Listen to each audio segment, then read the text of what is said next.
I think that did it. I fixed it. I did it.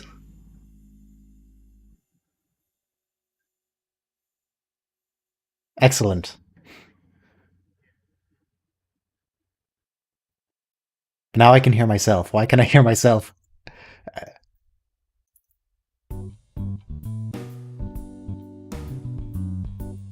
Alright. Alright. We saved Christmas, it's true. Everything's fine. Don't worry, I'm a good and professional streamer. I know what I'm doing. I 100% know what I'm doing. So, in my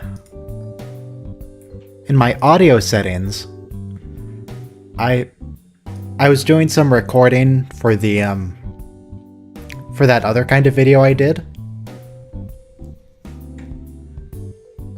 And that had me... Well, I can just show you. It might be a bit hard to see because it's really small. Let me unblur the screen real quick. And nope, stop playing that. That's copyrighted. So, on OBS, I have desktop audio and I have mic audio, and I use the mic audio for both my voice and the jazz. And that way I can selectively choose when the jazz is playing. I can have jazz playing without the audio from the show playing. The episode number is Season 1, Episode 16, Episode 17, depending where you are. So what I had set up for a different video I was making was I had desktop audio going to track 1 and mic audio going to track 2, so that I could separate the audio tracks and change the volume of them independently, do some audio ducking, that kind of stuff. However, when you're streaming, it only plays track 1. It doesn't play track 2. So I had to go back and send my mic audio back to track 1. Alright, we figured it out. Everything's working now. I totally know what I'm doing. Yeah, the triangle ship. We won't be seeing the triangle ship today, because they don't start using it in TNG until Season 3. But we can absolutely start seeing it in Deep Space Nine. And we have seen it a few times in Deep Space Nine. They just apparently only have the one ship model. I stopped having I'm an Android on screen, just because I redid all the format on screen, and there wasn't room for it.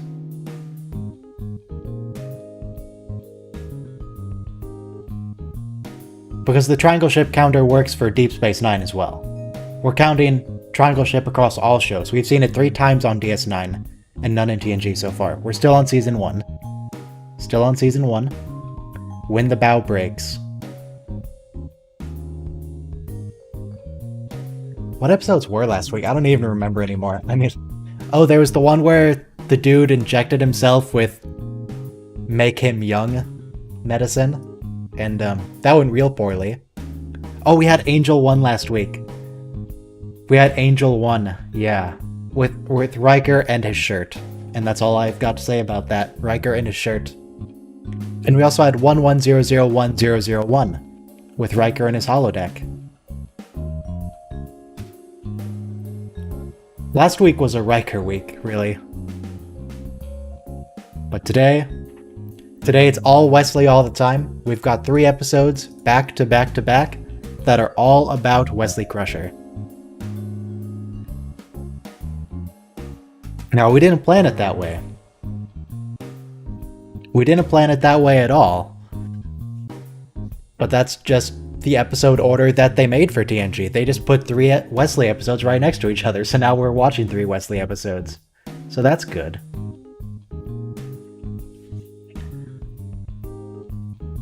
Heart of Glory has some Wesley in it, which will be next week. So, it's not the end of Wesley. Wesley's not going away. But after this, he'll be reduced. We won't get nearly as much Wesley in the future. Which I know is tragic. We're all Really hoping for as much Wesley as we can get.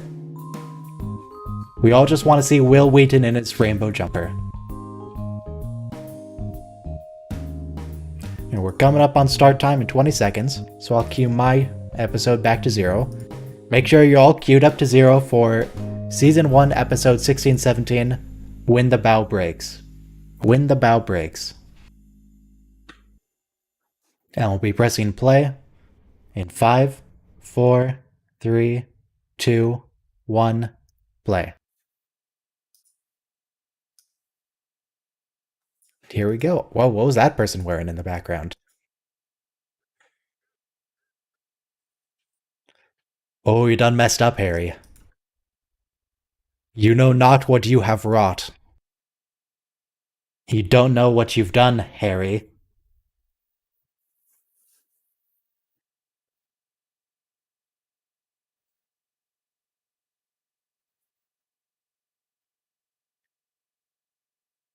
How can you hate calculus? Calculus is great.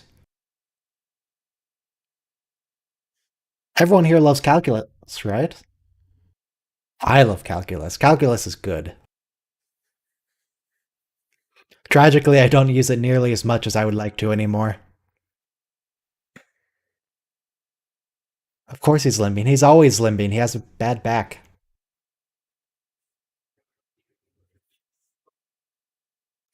Oh, you hate calculus, do you? Remove that comment. Nobody hates calculus here. Mike.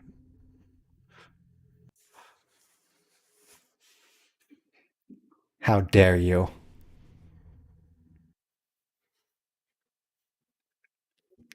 Well, what was that pronunciation, Riker? All day, I don't... Okay.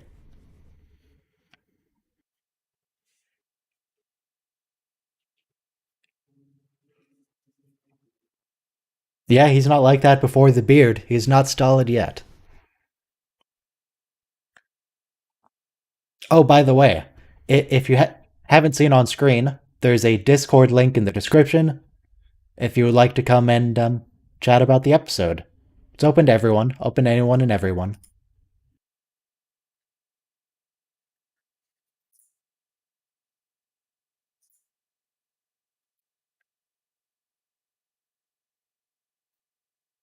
Thousands across an entire planet?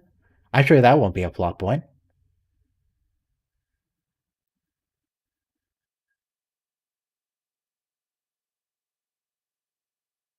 Troy, yeah, she was able to do something here. She sent something that wasn't patently obvious. Good job, Troy.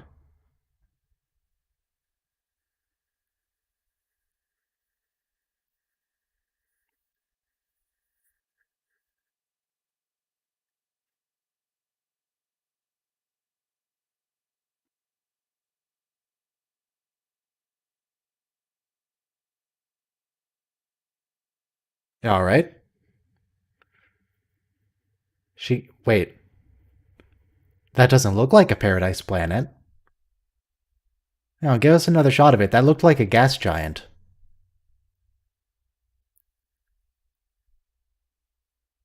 Riker, what's with you and superstition today? My goodness. Yeah, it's not really clear why the Doctor is at the bridge at any point ever, really. But,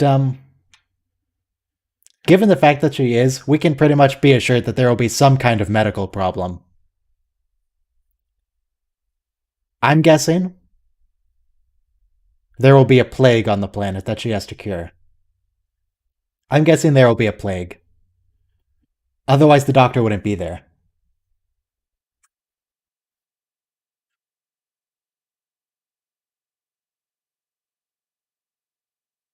Or her kid will be kidnapped, but don't worry, those aren't mutually exclusive. It can be both.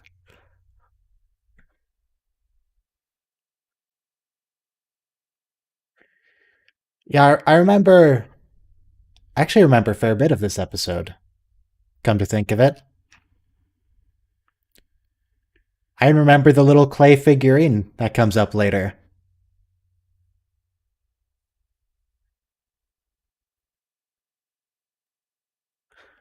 I'm just looking back at the planet again. It really looks like a gas giant. Are we sure that's Aldea? Are we sure that's an earthly paradise? You certainly wouldn't be able to see the night sky from the surface. Because at a minimum, it's like Venus with an extremely thick atmosphere.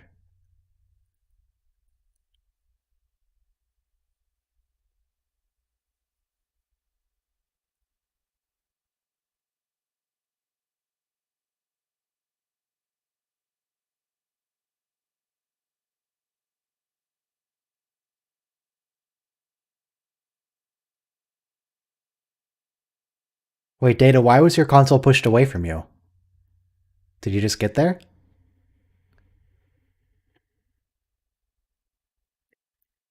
I mean, yeah. I don't.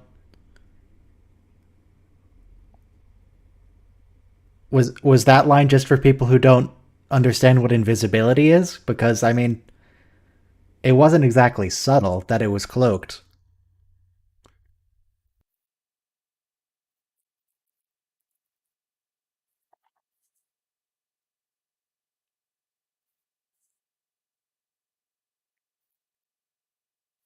You haven't even confirmed what planet this is, Captain.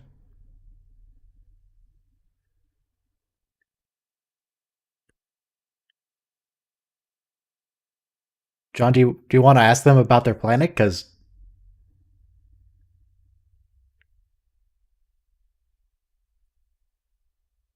okay, nope, they're just 100% positive it's Aldea.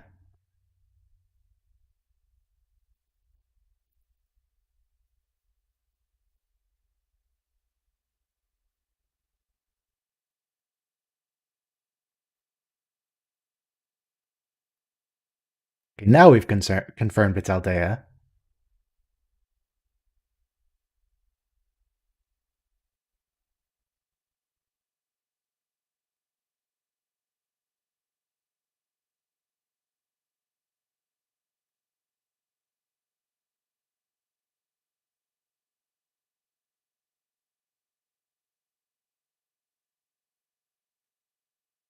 Do you suppose that the Aldeans transporting system has working biofilters? Because I'm just thinking about the Enterprise's transporters. They're supposed to filter out harmful parasites and spores and stuff. But I mean, they never work anyway. Do the Aldeans have that technology? Did they fix it?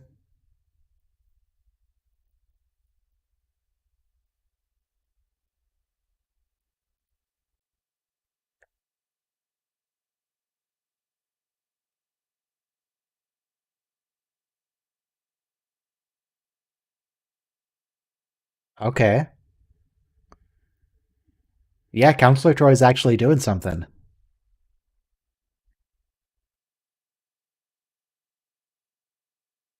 You can't just. Well, that's not very polite of the Aldeans. I guess they're not used to visitors.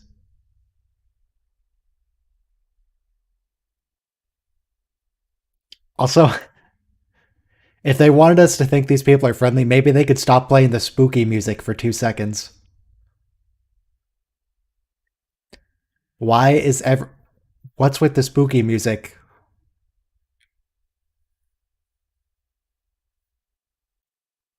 Oh, that's some kind of scanning device.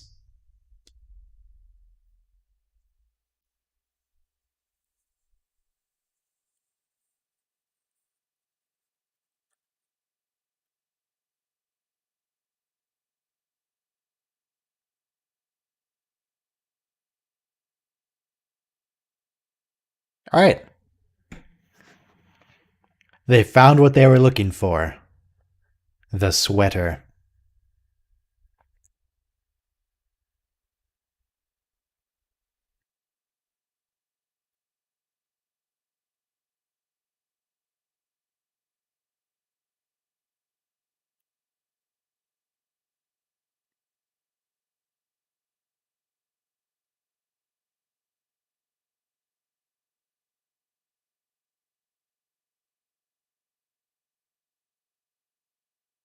That Is it? That sounds menacing. That sounds kind of like a threat.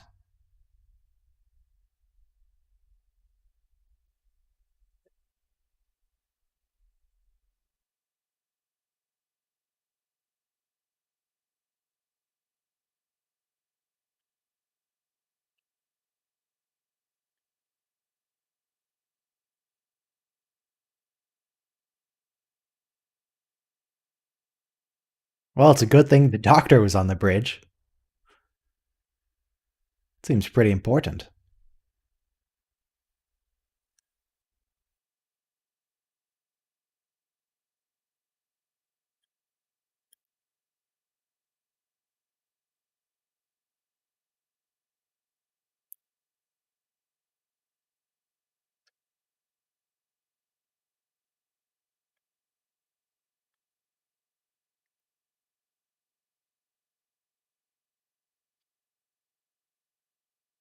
I mean, that would that even really solve their problem?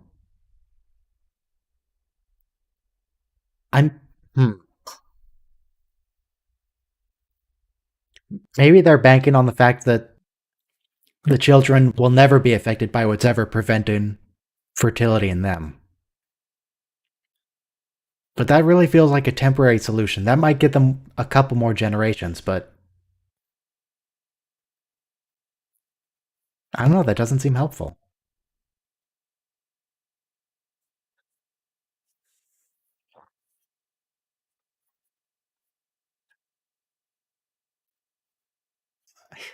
I was about to say, I was hoping they gave me a few more seconds to say it. Wesley's standing in an awfully transportable position there, right in front of everyone, in the open, with nothing obstructing the camera view.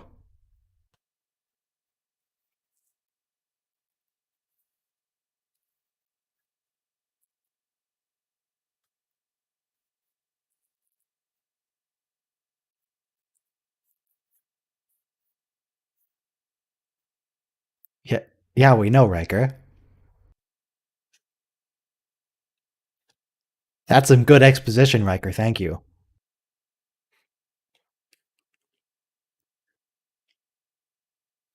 Are are 6 or 7 children really gonna be enough to save their entire planet? Save their entire civilization?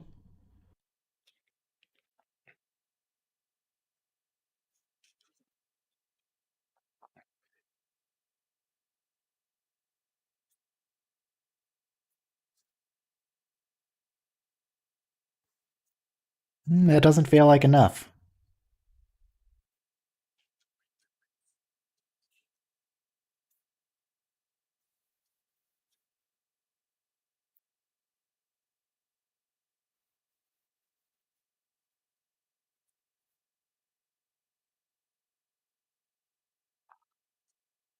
Hopefully we get a shot on Aldea. Yeah, there we go.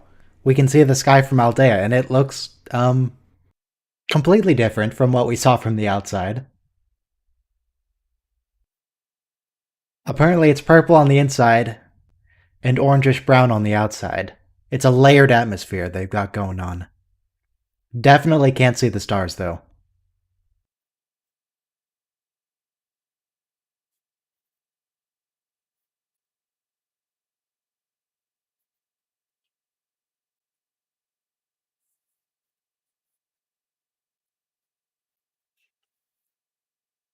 That doesn't really answer the question, buddy.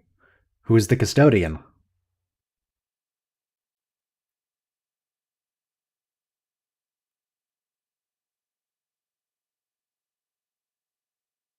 He wants to go home.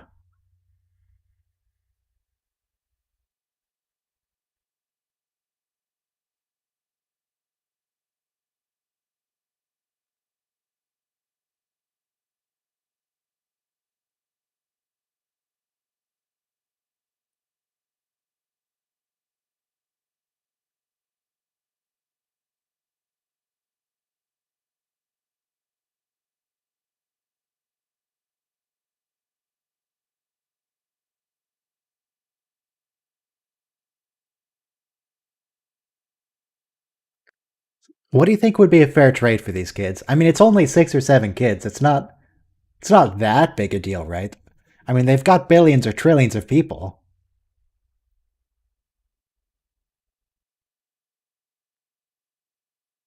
They offered them a few centuries worth of knowledge. That seems like a good deal.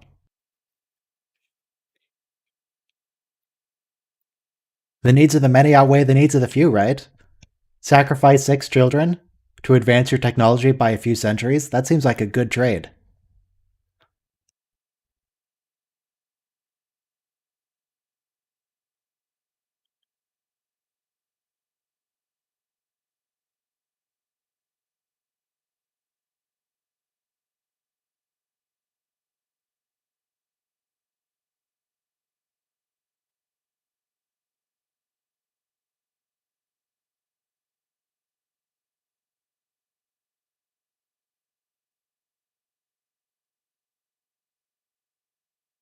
Okay.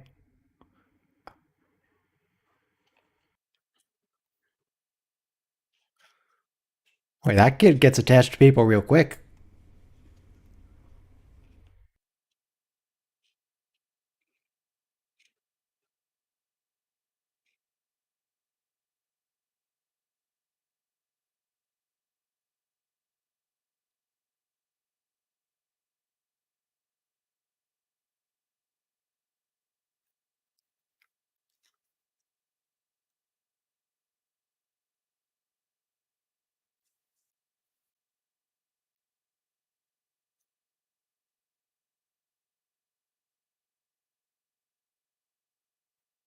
Uh, they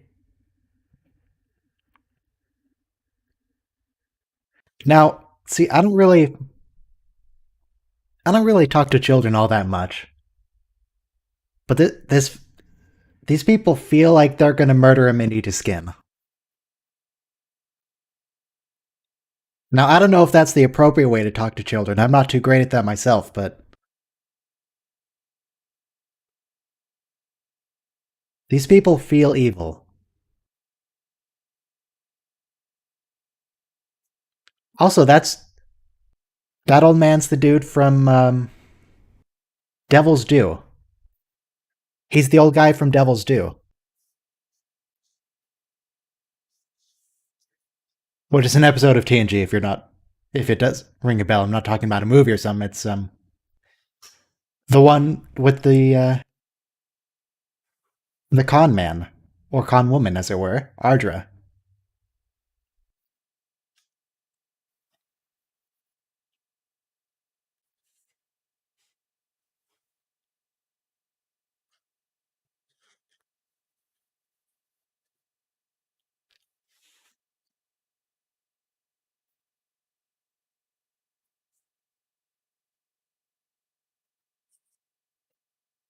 He might have been in a Voyager episode. I'm not sure. I only remember him from the one, but I wouldn't be surprised if he was in quite a few. Paul Lambert, IMDb. Also, their plans are just falling apart immediately. But hey, whatever, man. Star Trek? No, it looks like he was not in an episode of Voyager. No, no Voyager.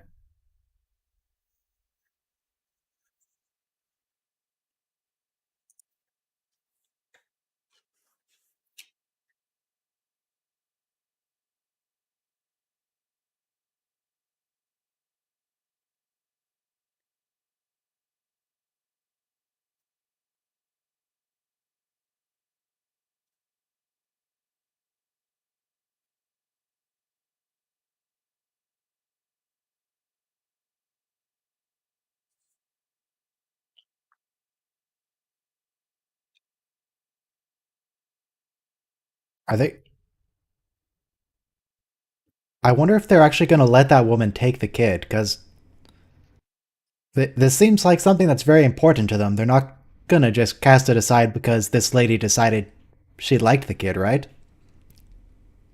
Some sort of a bone, you say?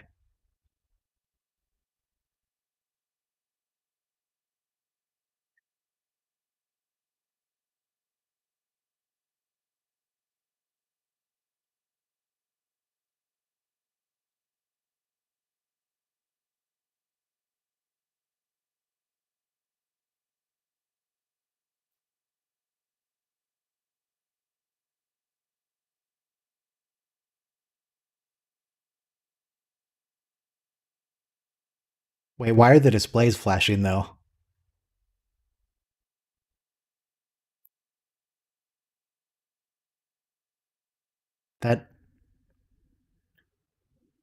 That seems like a really frustrating place to work in. You're trying to read the display and it just keeps blinking in and out. So you have to stare at it for like 3 times as long to read the display.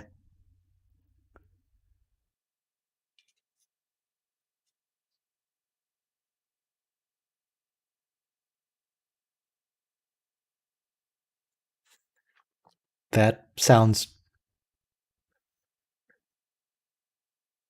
that sounds like something Captain Kirk needs to talk to and make destroy itself.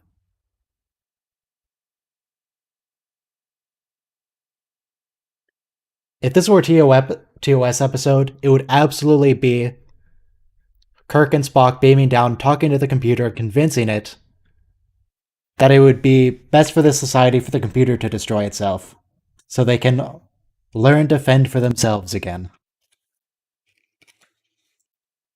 I don't think that's what's going to happen here. That would totally what would happen in TOS.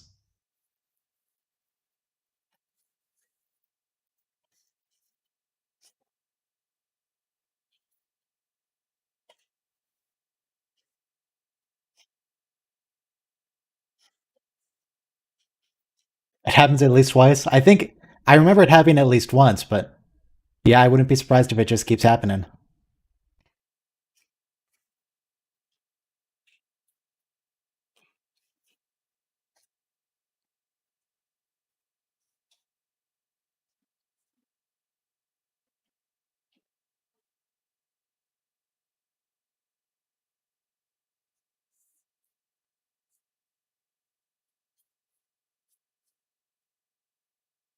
Oh, it's another one of those hologram games. They have those on the Enterprise, and they always look, you know, interesting.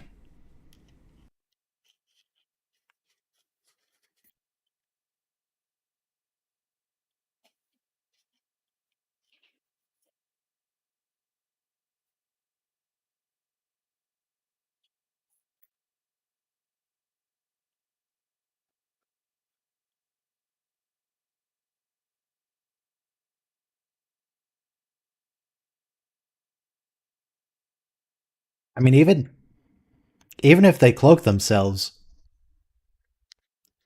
you can like keep shooting them. The planet's still physically there. You can fire phasers at it. It's not going anywhere.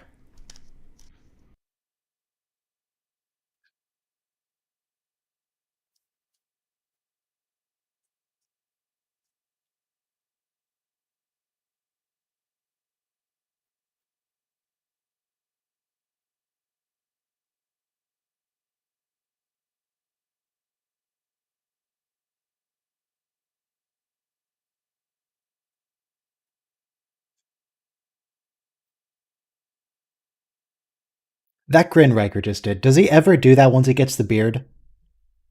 Does he ever do that? Because I don't remember an instance of it.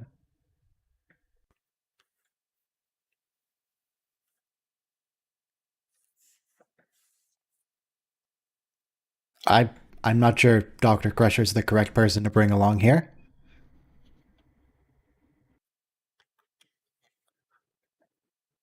It seems like bringing any one of the parents of the children that was kidnapped is kind of risky here.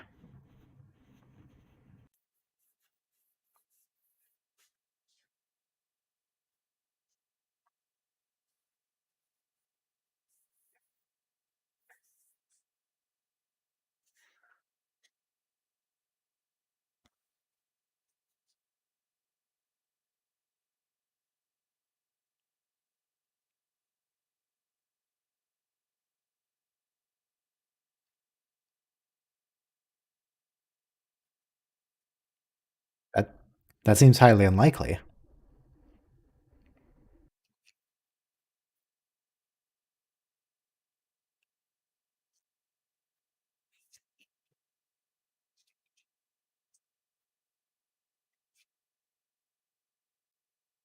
How about some shield technology? We do some shield technology. Say, tell them about the shield that you have, maybe some codes on how to access it. That seems like a good trade.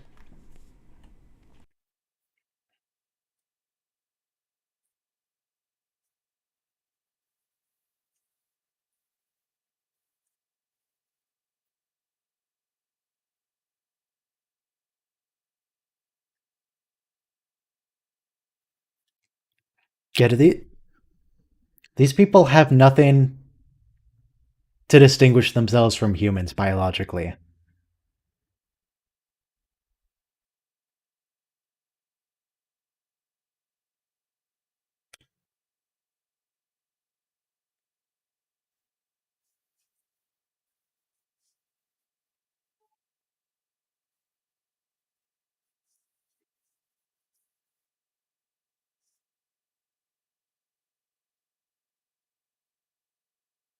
That was very subtle, Crushers. Thank you.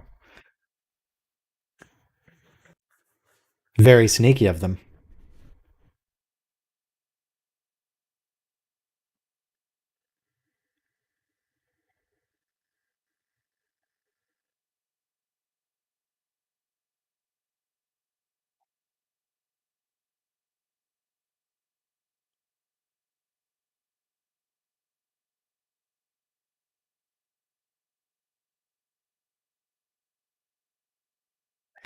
It's that one spinning effect.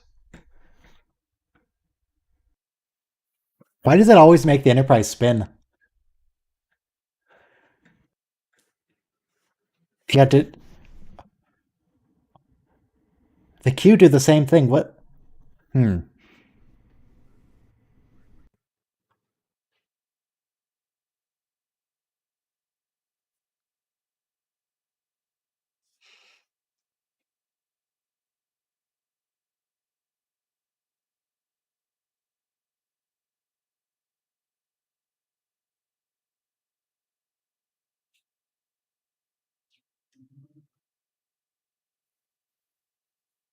I mean,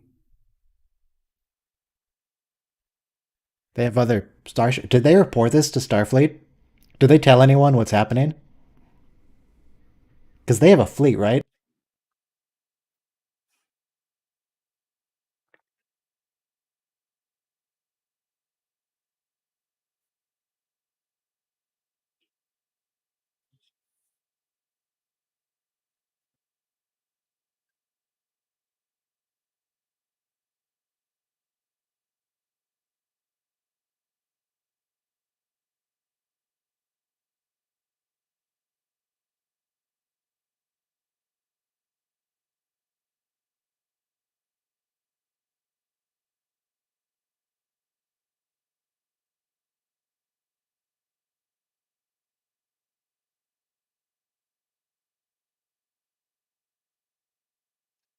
But that takes no skill to do. All you have to do is, if all you do have to do is think the music. I mean, there's difficulty in composure, sure, but there's no real skill in the instrument.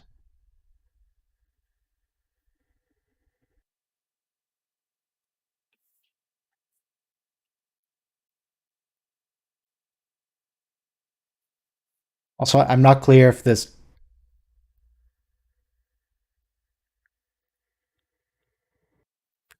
isn't that the same music they use all the time on the show in season one. Wasn't that the same song?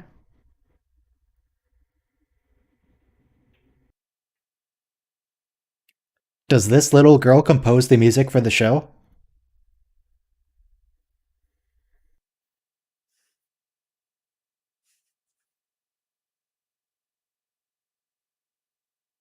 She's really accomplished for her age. She makes the whole musical score. Impressive.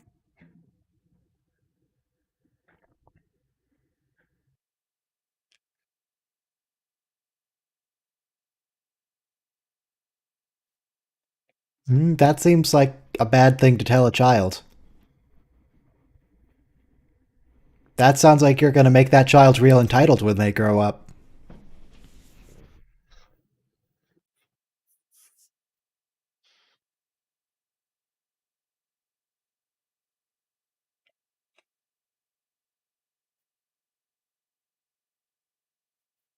Yeah, I guess that's consistent with their culture. They are pretty entitled. Fair enough.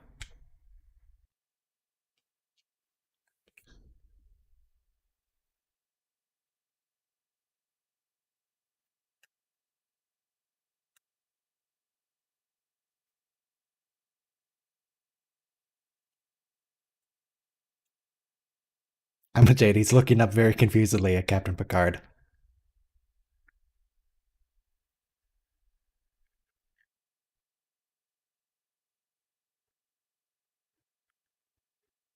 Some kind of chromosomal damage, you say?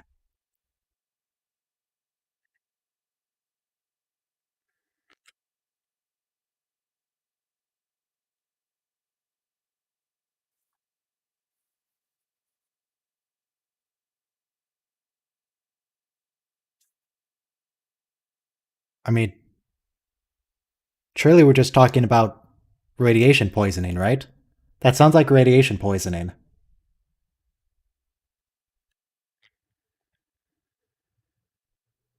Okay, now it definitely sounds like radiation poisoning.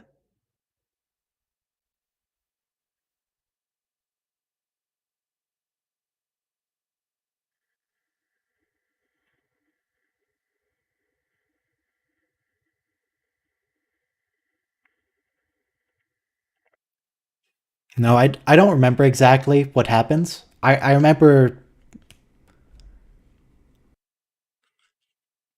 remember the overall idea of the episode, but I don't remember the exact solution. So my guess is it's their big space shield that's giving everyone radiation poisoning, and if they want to cure it, they have to learn to open up to the outside world, to the outside universe. It's a message about it's a message about being friendly with other cultures.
Oh, is he gonna talk the computer into killing itself?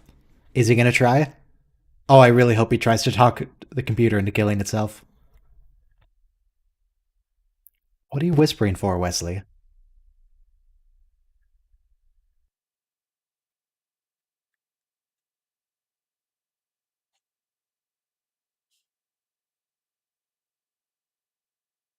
Oh, that's disappointing.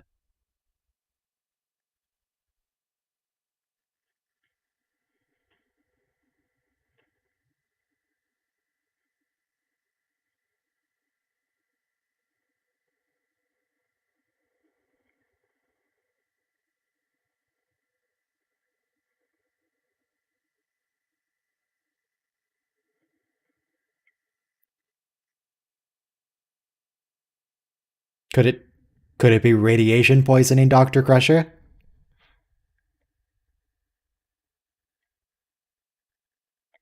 The ozone layer? You know, if there was a significant weakening in the ozone layer, or certain forms of harmful radiation could get through, do you think that might cause some kind of radiation poisoning that might result in skin lesions, loss of appetite, pallor? Hmm.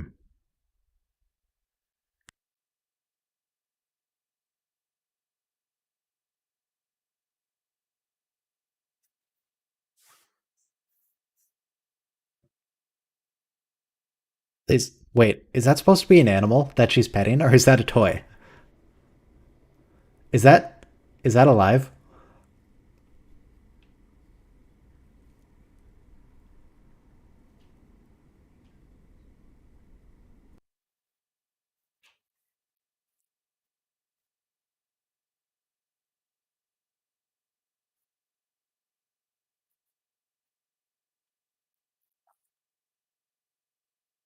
Yeah, we know, Dr. Crusher. Thank you. We established that 20 minutes ago. My goodness. How do the Aldeans not know what radiation poisoning is? It's not exactly subtle.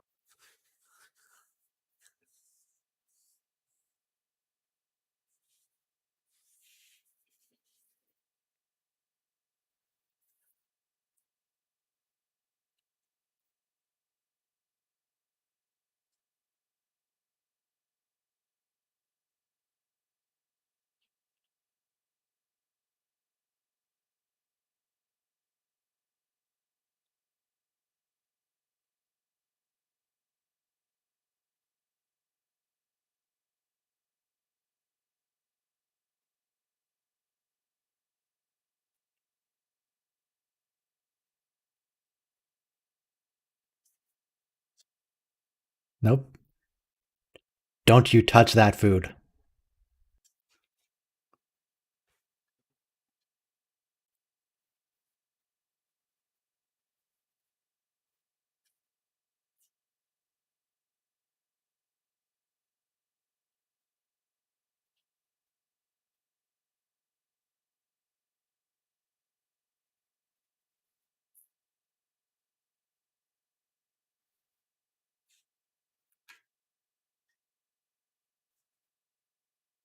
Wait a second. Wait. Wait. Guys, where's Tasha? Where? Guys, where's Tasha? She's not dead yet. She's still alive. Where did the chief of security go? It seems like she would be the appropriate person to bring on this mission. Why isn't she on the away team?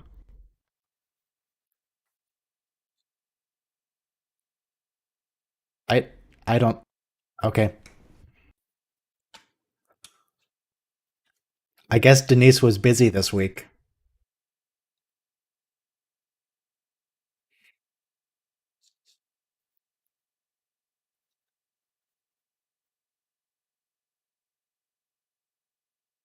Yeah, I'm just so used to Denise not being there.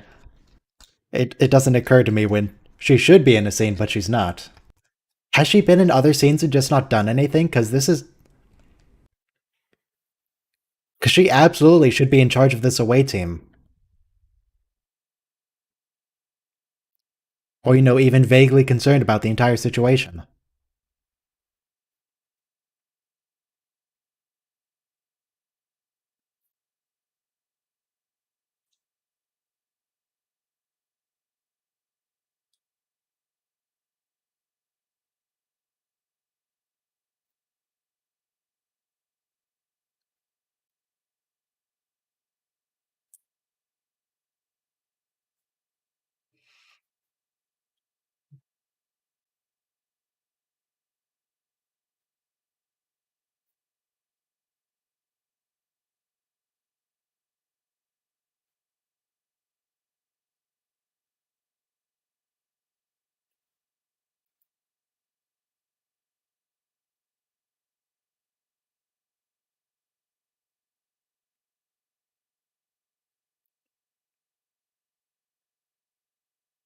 Oh, I didn't think he was going to pick up the kid.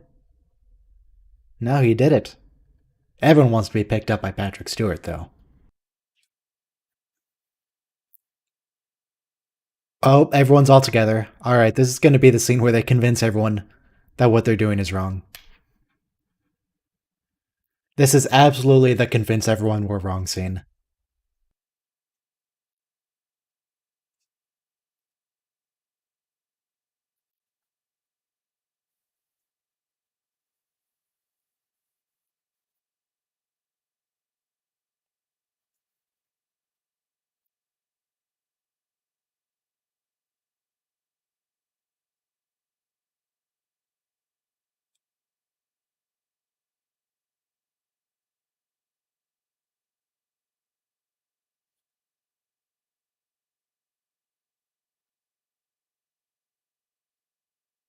And these people aren't.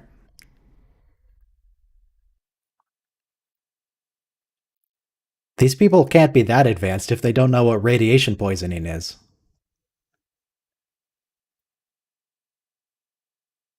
They have a medical community that they said couldn't solve it. It's not like they've completely forgotten how to do medicine. But what do the doctors on this planet even do?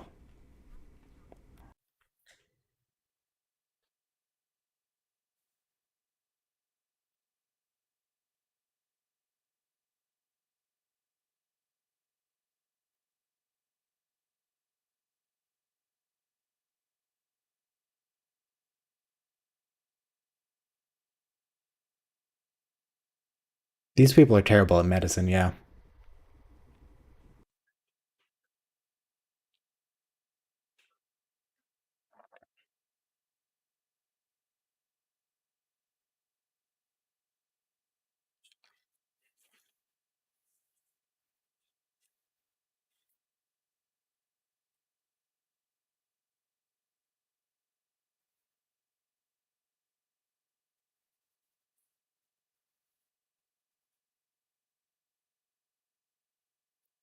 Might be a little tricky to make a new one without the magic carving tool, but he can try. Now, this music that's playing right now, did Alexandra compose it? Is this Alexandra's music too?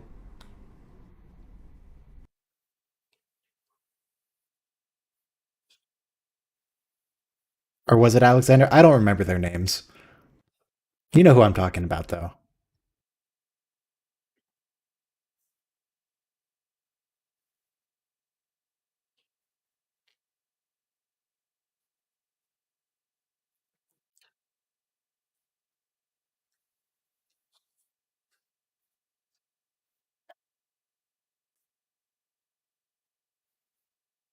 That's the custodian.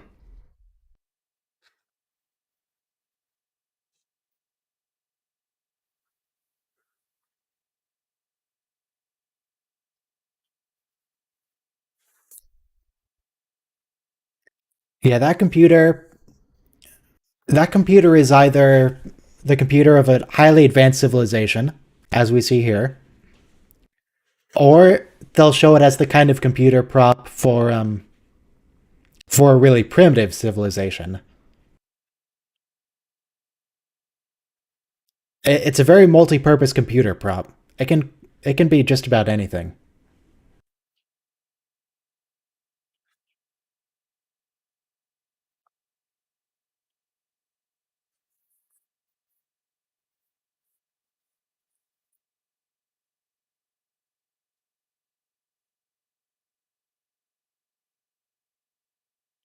Oh, well, that was easy.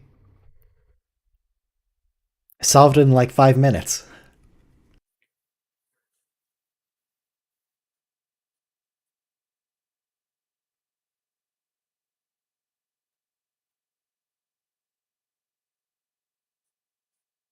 Do we know that? It really sounded like they were going to murder them.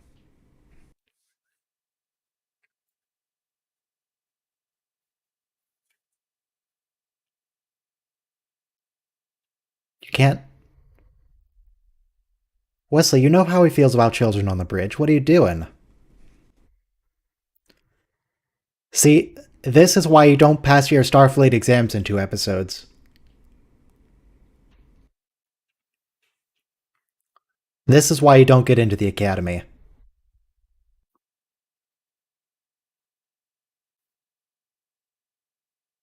Oh, hey, there's Tasha. Tasha, where were you earlier?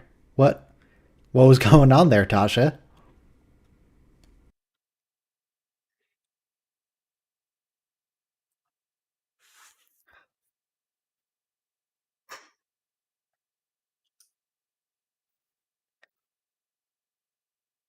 Maybe they didn't want to pay Denise as much for this episode, so they didn't give her any lines.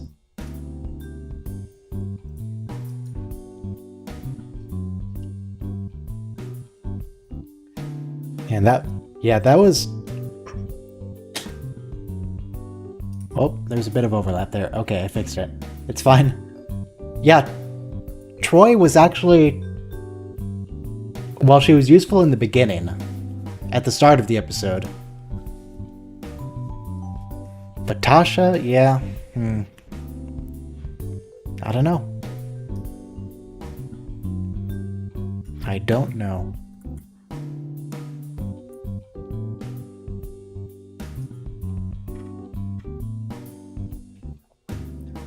Well, we're going in 4 minutes. Oh, did that overlap look Vulcan? Here, let's put it back on. See how it looks. Got a few minutes to kill. I'm just looking for something on my computer while I wait. I mean, if you say so, that looks Vulcan, but... If you say so.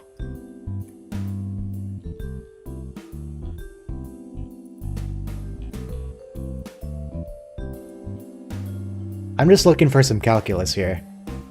Do I have any calculus here? No, that's not calculus, that's not calculus.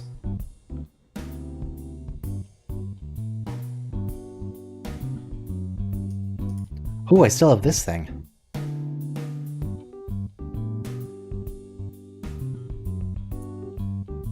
Is it gonna... I wonder if it'll even work. Oh, the next episode, yes. Next episode, the title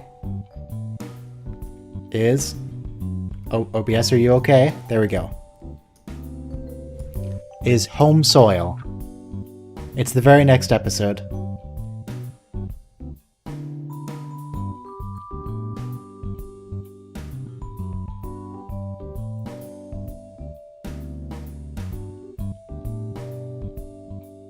So I was looking for some calculus-related programs I've done. I do some programming just on the side. And I wasn't able to find my calculus stuff just straight away. But I did find one of the earliest games I've made. I tried to do a remake of the Impossible game. Let's just play a bit of that. I made this a long time ago, like 10 years ago. The music was made by someone I went to high school with, a man by the name of Cedric. Don't know what he's doing, haven't talked to him since that class.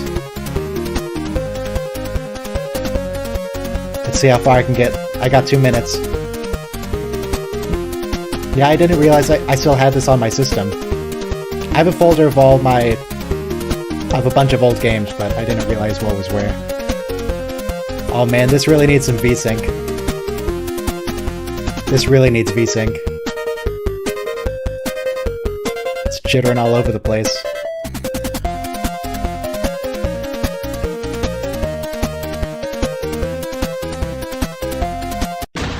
Oh, I didn't make it.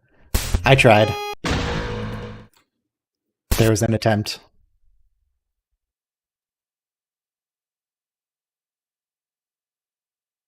That's true, it would look much better with ray tracing.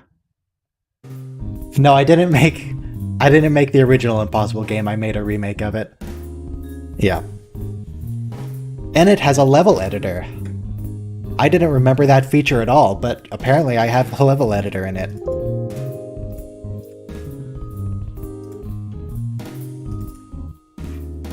I don't know how well it works, because, I mean, it was...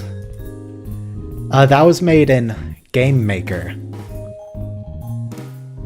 It was made in Game Maker. Yeah, I've got a bunch of stuff on here, actually. PS5, I don't know if the PS5 is strong enough for this.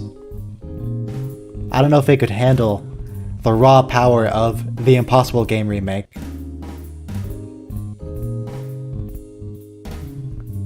Oh yes, the jazz.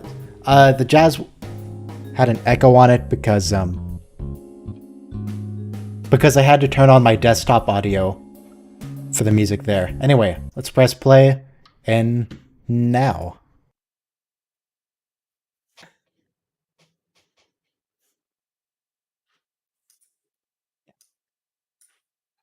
Mapping the Pleiades cluster. Very fancy. Everyone loves the Pleiades. I'll try again and to find my calculus stuff after this.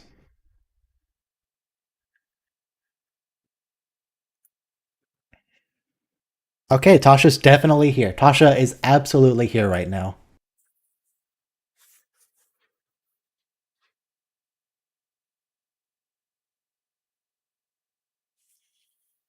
No, no, no response.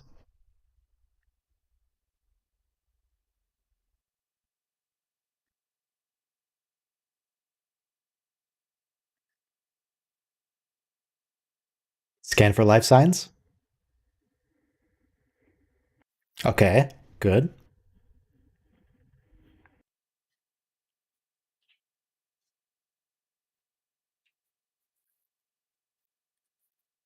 You gotta give him a minute to get back to his desk, Captain. He's not just always sitting there like other cultures, waiting for you to call.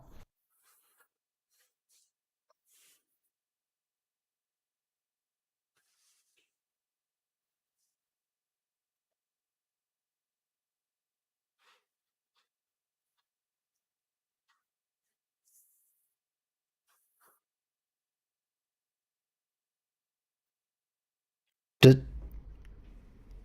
does this guy play a mafia villain in another show or movie or something?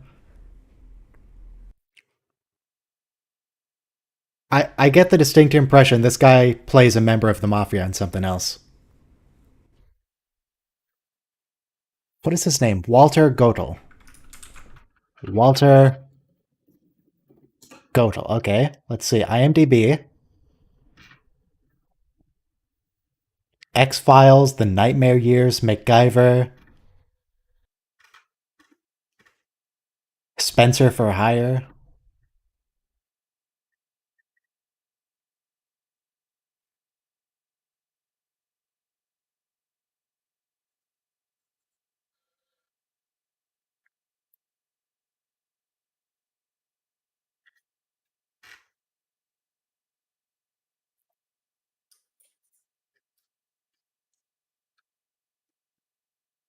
I don't know.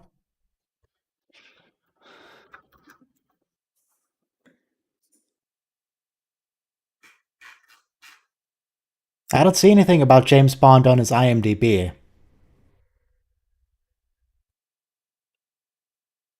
Wait, with a total of 7, he has the most appearances in the official Bond movies.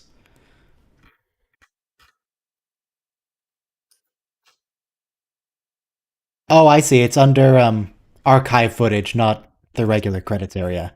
Okay, yep, he's a James Bond character. Same thing. Mafia, James Bond. It's all the same.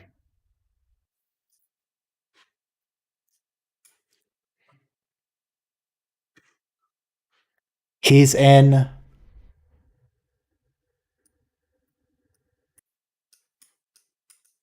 he's General Gogol or Gogol in Puppet Master Blitzkrieg Massacre, Bond's Greatest Moments, which presumably that's a documentary. Um Collection Everything or Nothing, The Spy Who Loved Me, Escape from Atlantis storyboard sequence, Puppet Master The Legacy. These are a lot of documentaries.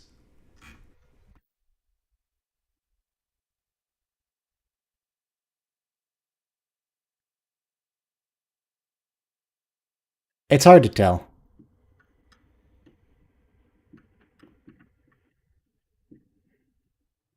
He's listed as a Bond character in a bunch of documentaries, but he's not listed as an actor in any Bond movies.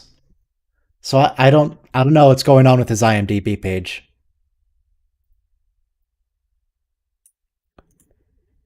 Wait, hang on. Red Octo no. I thought he was the Russian ambassador from the Hunt for Red October, but apparently not.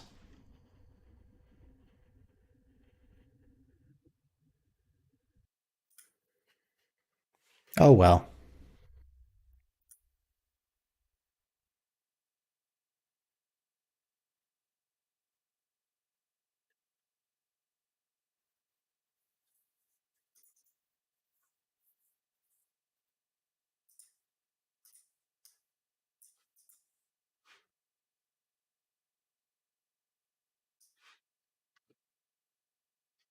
I mean, this looks like the correct IMDb page.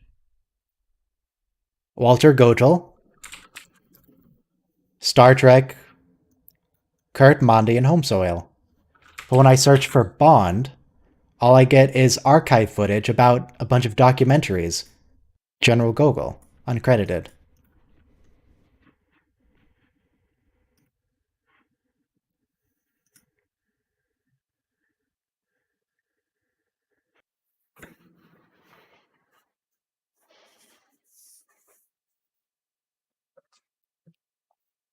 Well, I closed the page now, but we can go back to it later. I'll just look. He's General Gogol in various James Bond movies.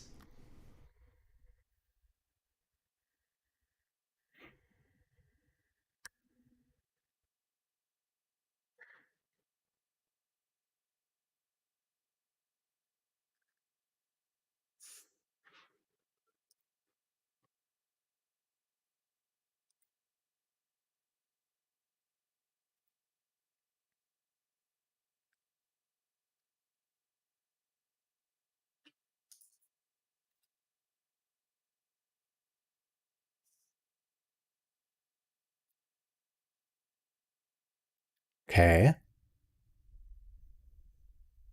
Is Riker? Yeah. No, Riker. Don't. Riker. I see how you're looking at that woman. Don't do it, Riker. You're on a mission. You're on business here. Leave the woman alone.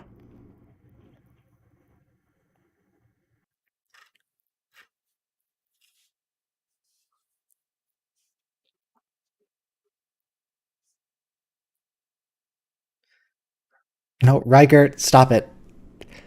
Look at Troy looking over at Riker like, oh, I can tell what you're feeling, Riker. She knows what's up, but Riker needs to chill out.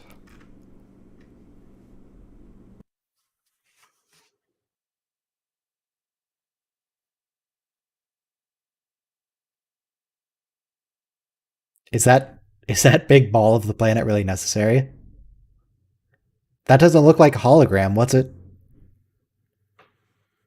it for?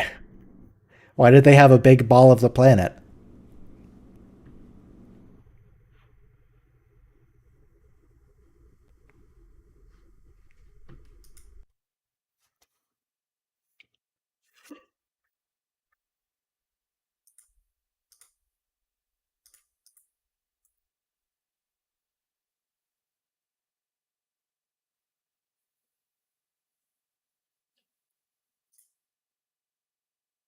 The, the Selene? High Selene content. Okay.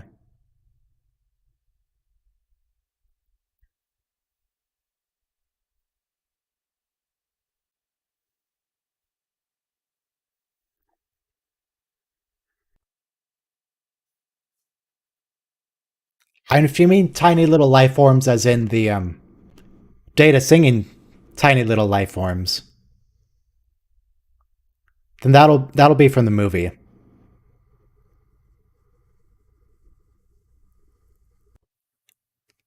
But we absolutely will be getting some tiny little life forms here. Some especially tiny little life forms.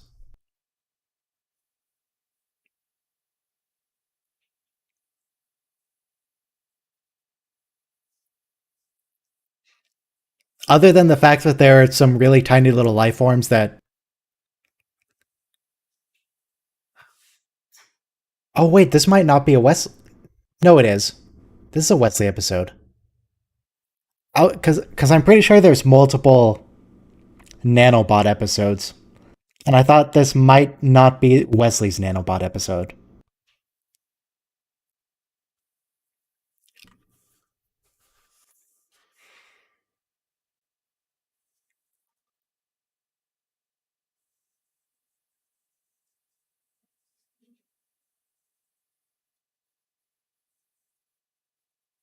Is this not a bloody multiple nanobot episodes?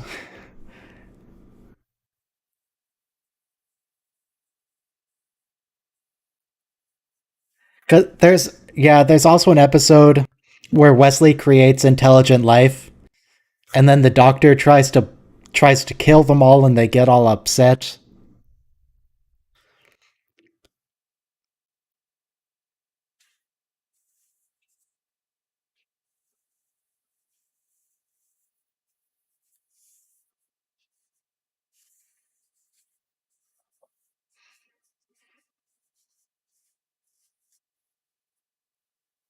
He's probably fine. He looks okay. He'll need some aloe vera for sure, but he looks okay.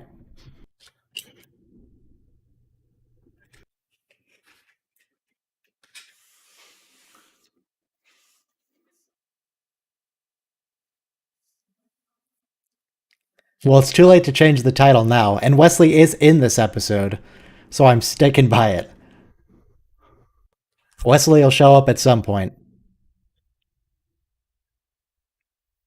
Do you, I guess they're afraid to enter the room? Yeah, Voyager does lean a bit too heavily on Borg nanoprobes. They solve everything. They can be weapons, they can be medicine, they can just assimilate people. Borg nanoprobes can do just about anything.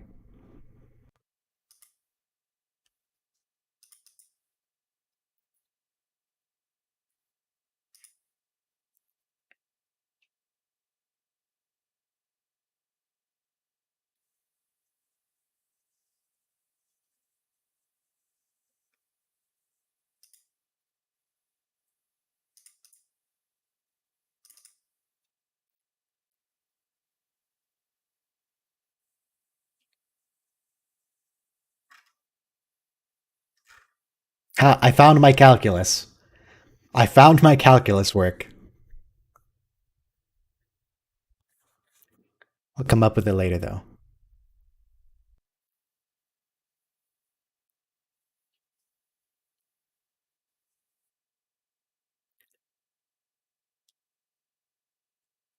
I mean, is it wireless?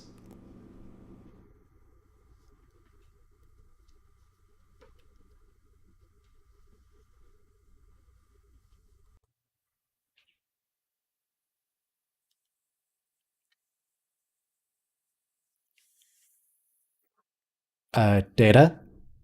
That's a pretty menacing camera angle there. Data, look at where the camera is.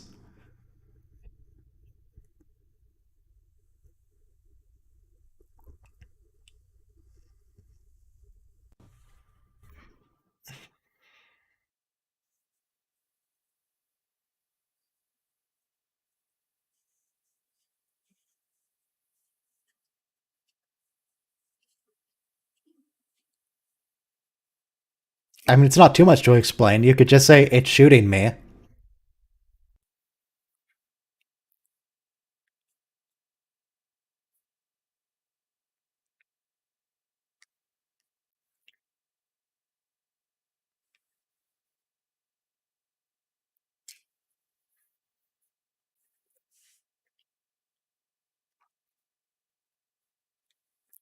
I like how you could see the door flex just a little bit when when Geordi was whacking it.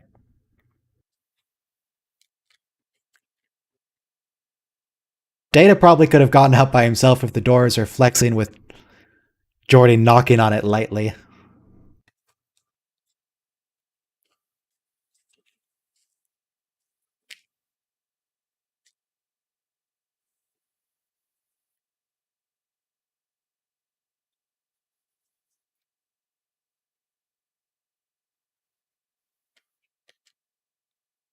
I mean, no, it absolutely could have data. A fixed program absolutely can track you. I guess this is still the 80s, but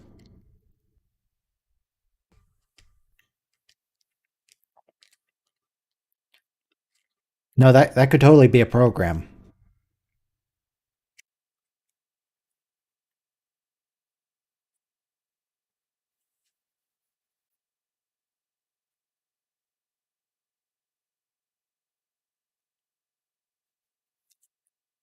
Apparently, in the 80s, they conceived of a holodeck, which they can replicate certain matter and use holograms and force fields for other stuff and create fully interactive simulations of actual people. But a laser drill tracking something is too much to think of. It has to be an intelligence behind it. It can't be a computer.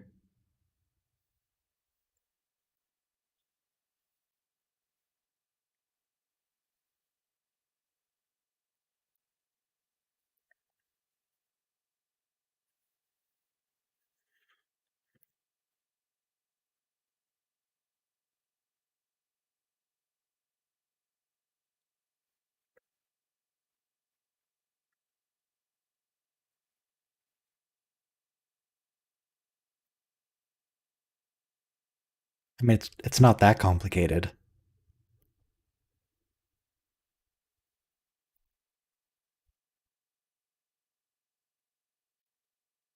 I'm pretty sure people do that with Nerf guns all the time. Just put them on mounts and have them track people. But sure, a master programmer. Only the most skilled computer technicians could do this.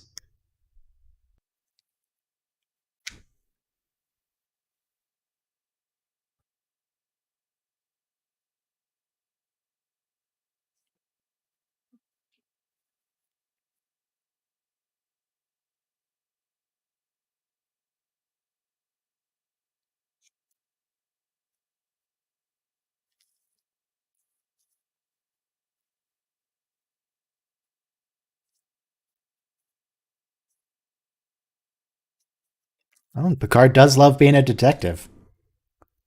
He plays detective all the time. Now he gets to be a real detective.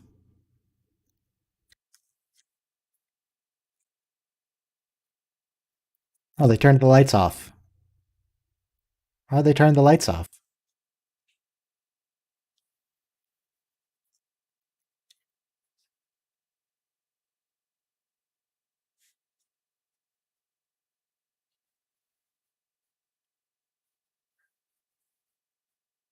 Oh, we've seen Dixon Hill a couple times already. He could totally put on his Dixon Hill outfit.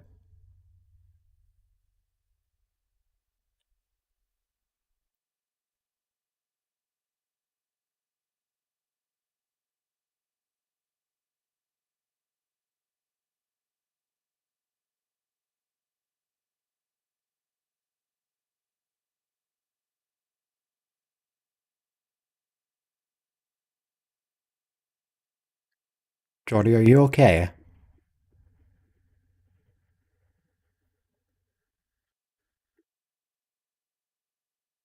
Jordy, it's a white strobe light.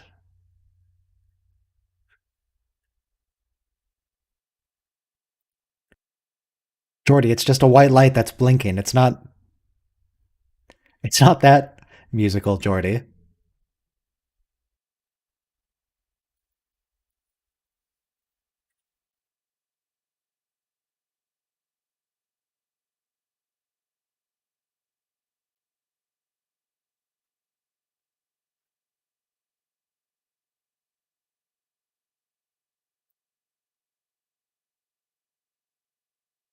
Wait, is that if you look at the back side of that, it looks like you can see a bit of like wire holding it in place. Not from this angle, but from the previous angle.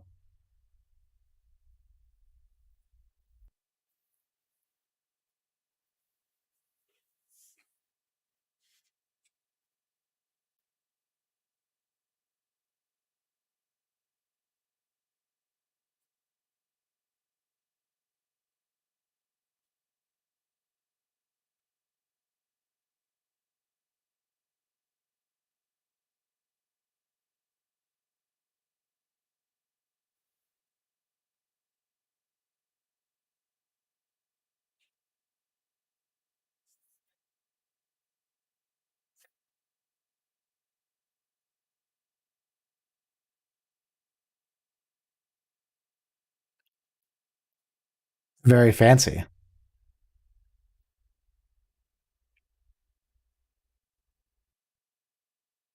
I mean, that at least doesn't look like just a blinking LED anymore.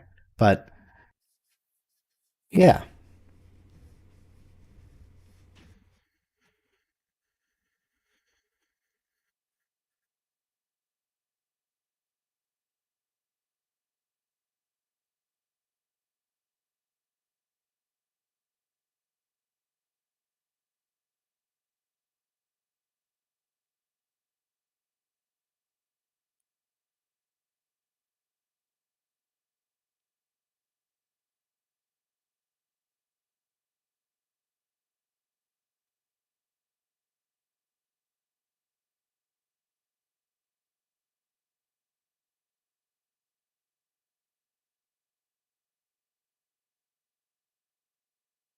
I'm not sure how that follows, Wesley. The humming changed a lot, but the flashing didn't. Why would you come to expect that the flashing is related to the humming then? Or that it correlates? You specifically said they don't correlate.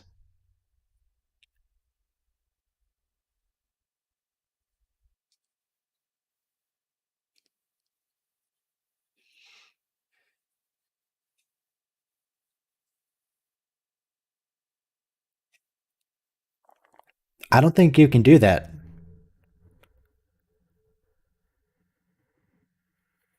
You can't ask the computer to speculate on something it thinks is impossible. Should have come back with a that is not a valid question.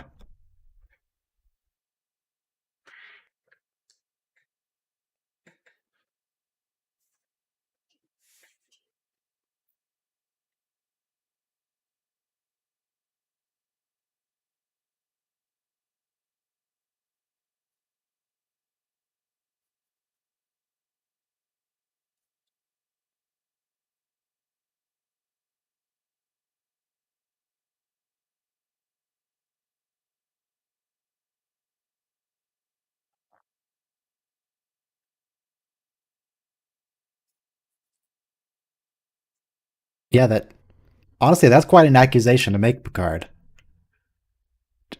Why would do you have any reason to believe that that guy might have any idea about the life? Coming down hard on that guy.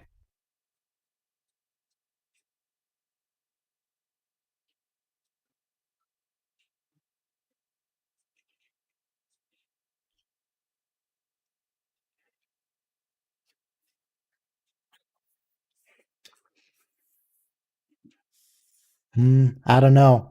Has he ever programmed a Nerf gun to fire at people in the office? I don't know if he has that kind of experience.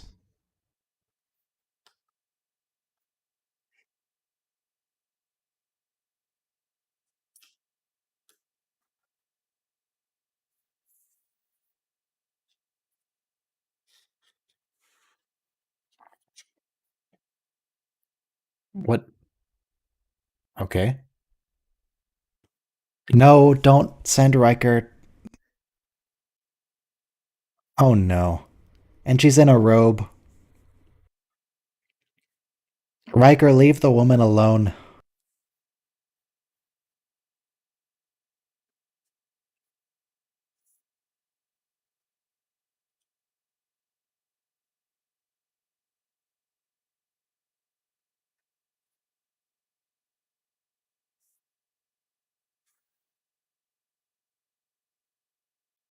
Riker, take a step back, man. You're standing like a few inches away from that woman. Give her some space.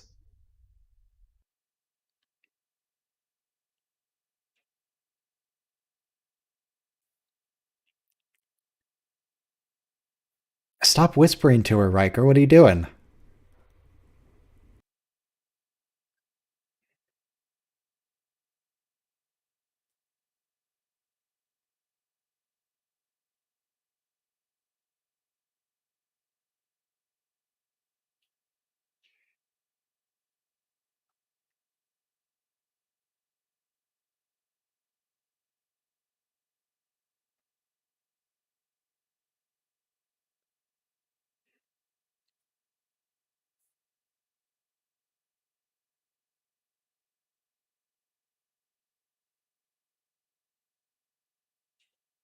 Yes, Louisa, would you like to see the things you've been murdering?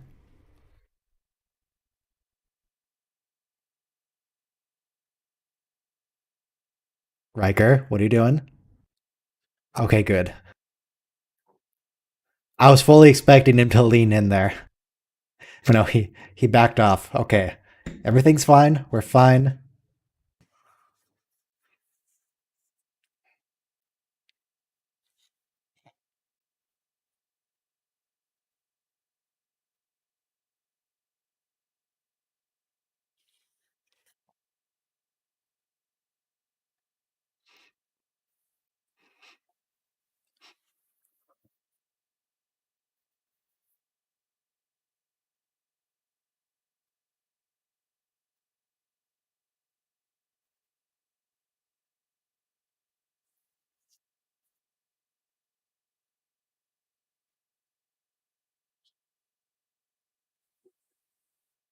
Yep. Yes, thank you, Doctor. We can tell.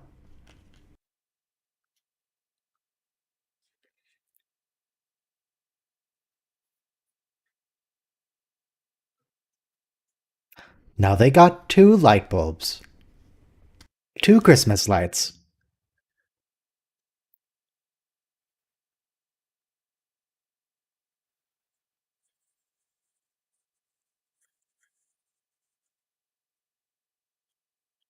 I mean, I wouldn't go that far, Data, but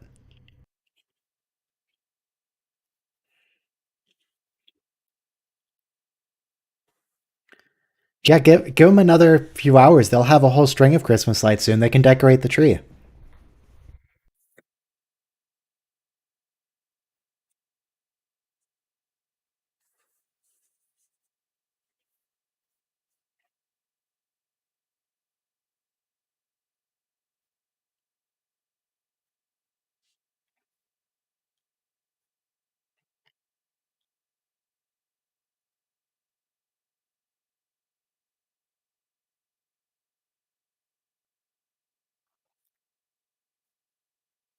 Oh yeah, they pretty much do stop saying just circuit after the first season.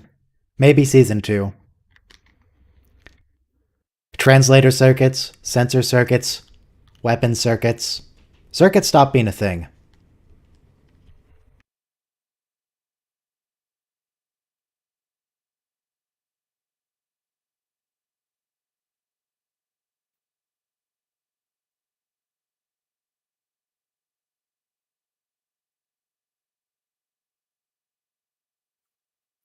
So did I say sensor circuits? They're detector circuits. Detector circuits.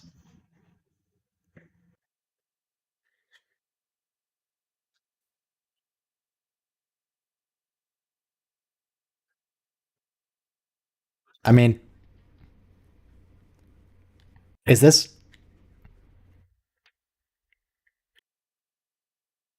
this feels like an overreaction from them. It replicated once. It created one other of itself. I mean, I know it broke the quarantine field, but it's not really doing anything. It's just sitting there. It just didn't like the quarantine field.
Okay, so the sand was kind of shiny.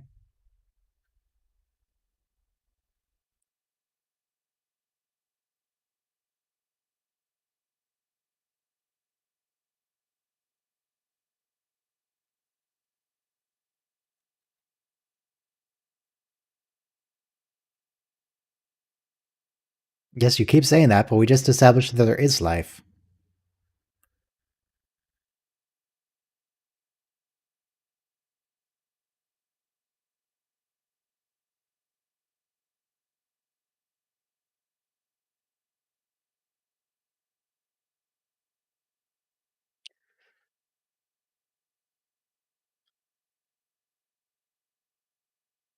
See, I'm feeling pretty bored by this episode because I feel like it has a very obvious progression it's going to take.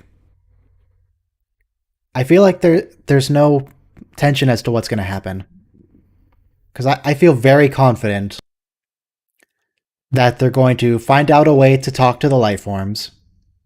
They're going to get them back on the planet. And the terraforming's gonna stop. And that's gonna be the entire episode.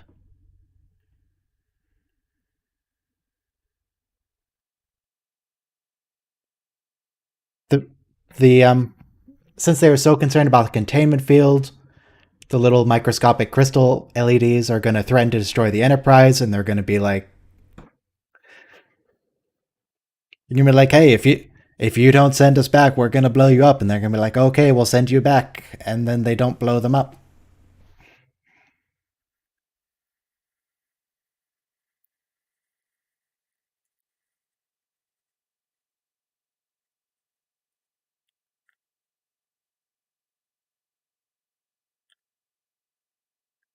It's just very obvious what's gonna happen.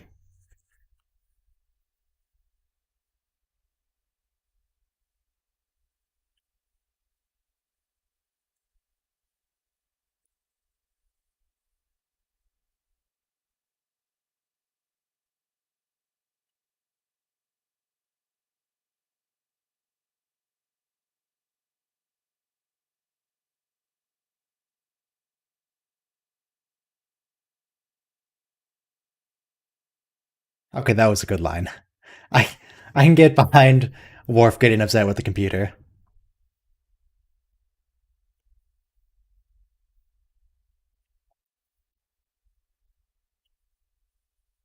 Is she the chief engineer now? That white-haired lady? Did we lose Bearded Man? Oh, there's the guy whose head's going to explode in the background. Back in the right.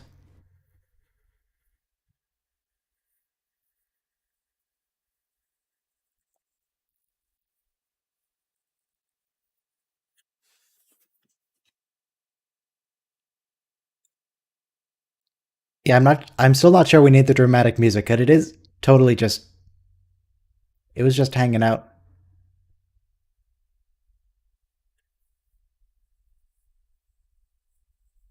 Okay, now it's doing something.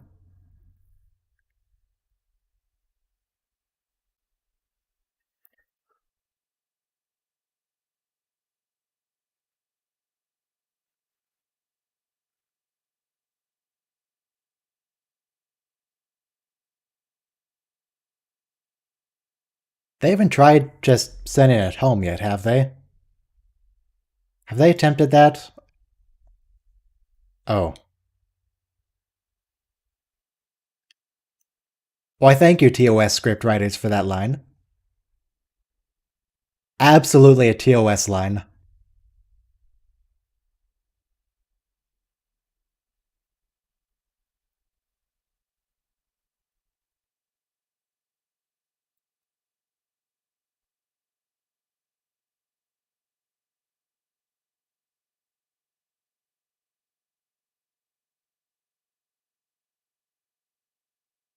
Ugly bags of mostly water.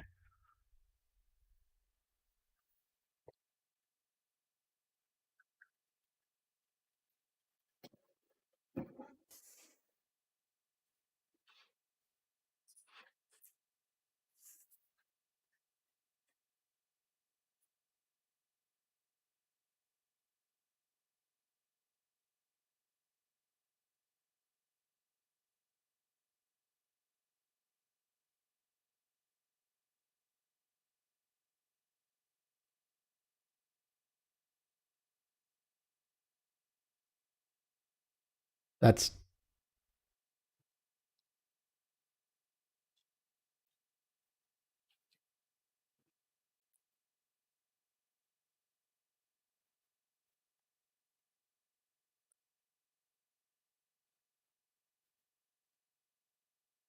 they I mean that colony has to be getting energy from somewhere. Cause surely I mean I say that. This is Star Trek after all, but if they're reproducing, they have to be getting energy and matter from somewhere. Could you find some way to deprive them of that energy to get them to stop? Or is it fully interfaced with the computer? It can just draw energy whenever it wants.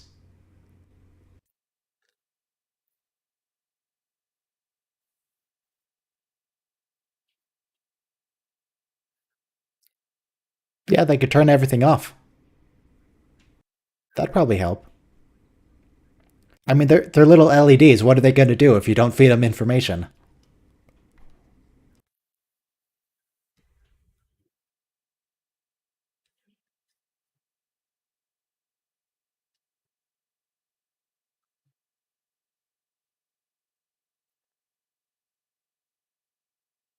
A micro brain?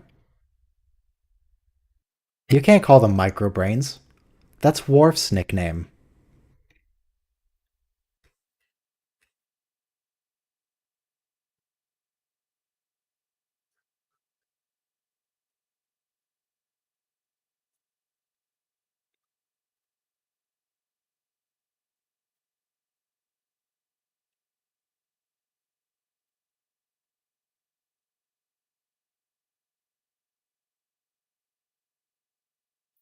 Okay, that's not a bad idea. It's not going to let you, though.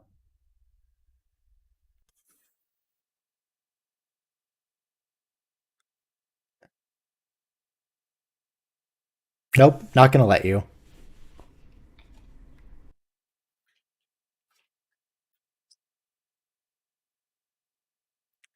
We have too many minutes left in the episode. They couldn't solve it right there. That'd be ridiculous.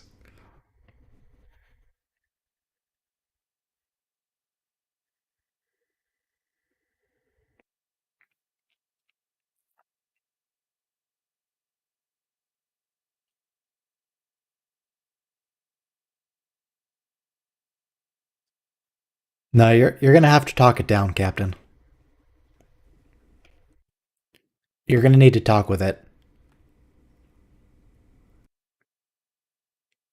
Maybe let them kill the doctor.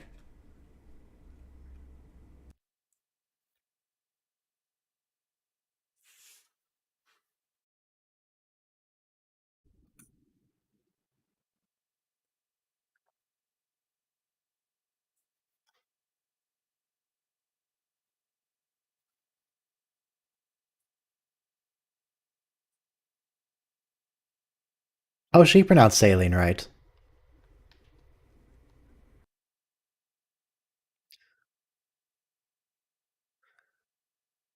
Are you sure it's not saline water? It could be saline.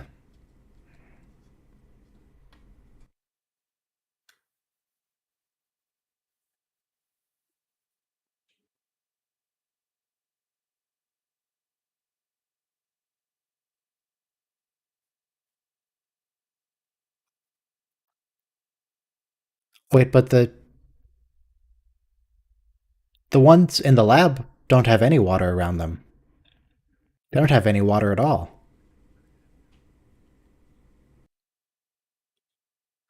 Are we sure they need it? They certainly don't have saline water. Oh, yep, that makes sense.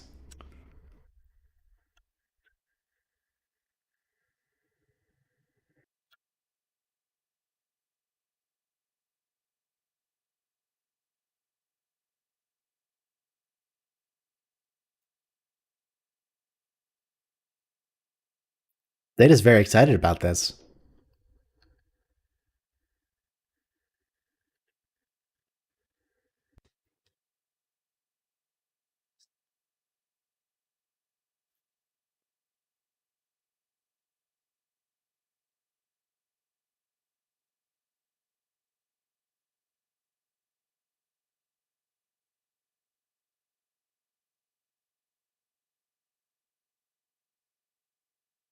Yeah, cloth would work.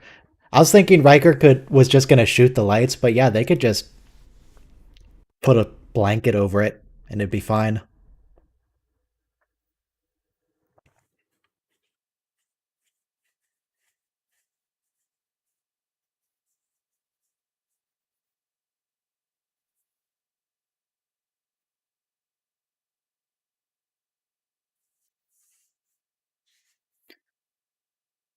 This is very much like that episode of Enterprise where Captain Archer puts a dude in an airlock and evacuates it. Evacuates all the air.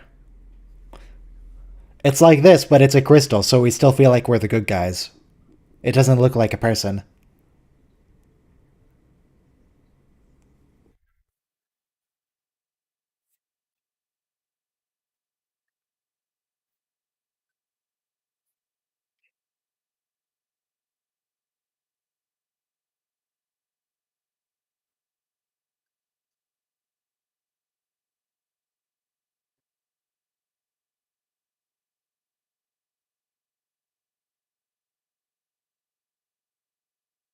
Yeah, there was that time Archer tortured a Tholian to death, but that was Mirror Universe Archer.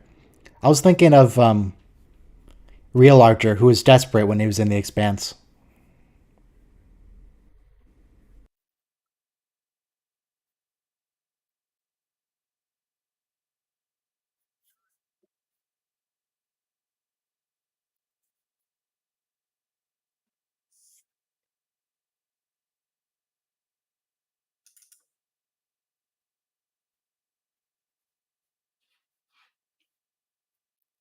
Well, that's quite specific.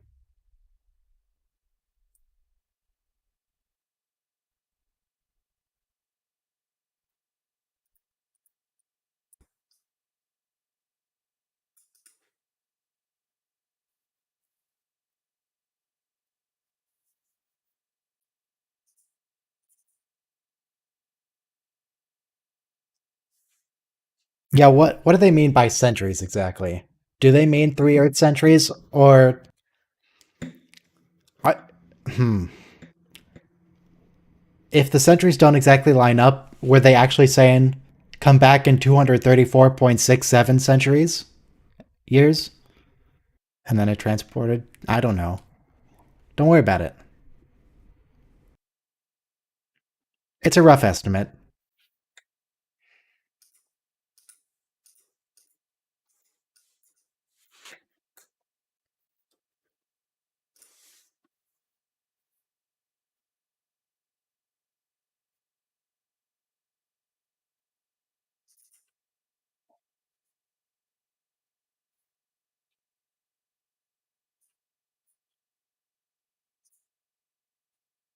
Wow. The scientist made it to the end of the episode. Good for him. Very impressive.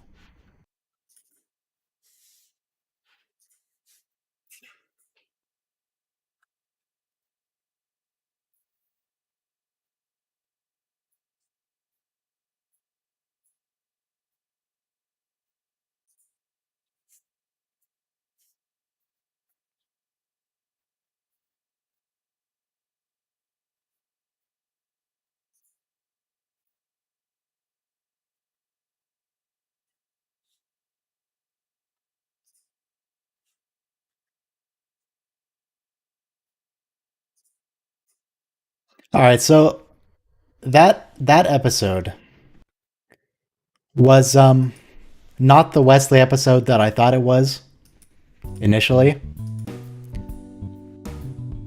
But this next one is absolutely Wesley. This is a very Wesley episode next time. Yeah, Starfleet quarantines, that's a good point. Starfleet quarantines aren't really even a thing. They just kind of yeah. It's not great.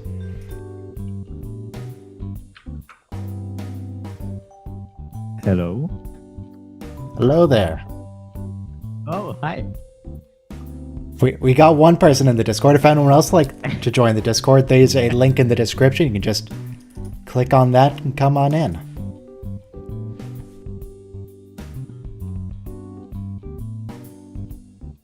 Let's see, update the title. Coming of Age is the next episode, where Wesley goes to the academy.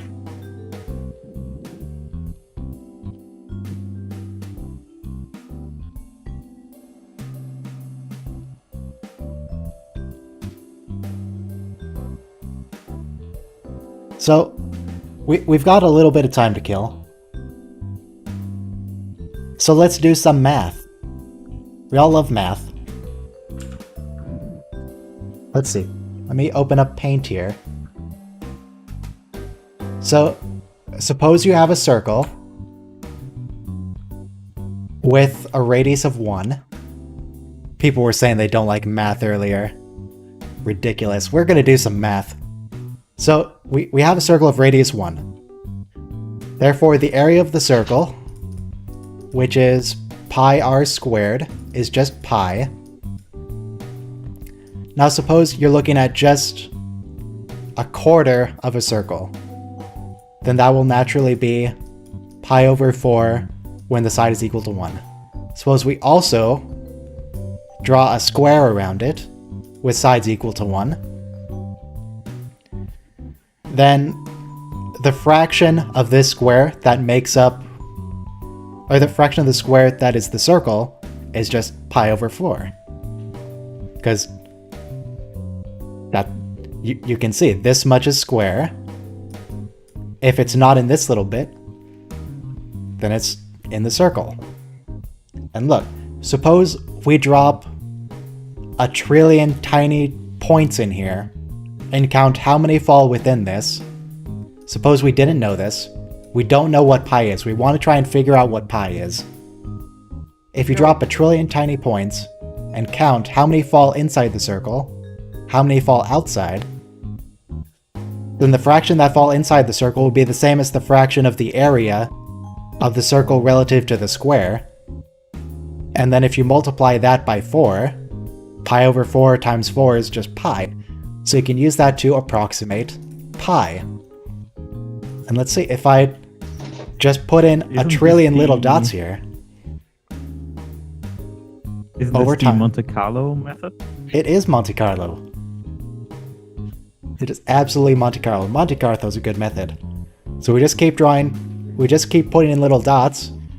It counts how many fell inside this little circle. They'll show up as red. If it fell outside the circle, it'll show up as blue. And if we just let that keep running, over time, eventually, we'll get close to 3.14159, yada yada yada.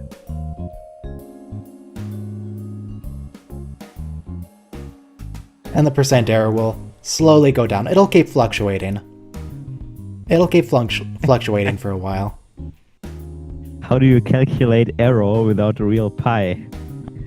Very carefully, thank you. I calculated very well. Yeah, percent error is going down. You really need lots and lots of dots to make this work accurately. So there's I can only run the simulation so fast. Did you program the simulation? Yeah. Yeah, this was a project I had for my last year of physics. I made it a seminar all about Monte Carlo simulations, and that was one of the examples I used. Would be nice Alright. to see how many dots hang you're on. using. We're pressing play in 2, 1, play. Okay. What were you gonna say? I said it would be nice to see how much dots you were using at a certain stage of the simulation. So you had an output for the error percentage and pi, but it would also be great to have an output of how many Yeah, dots that could there work. are active.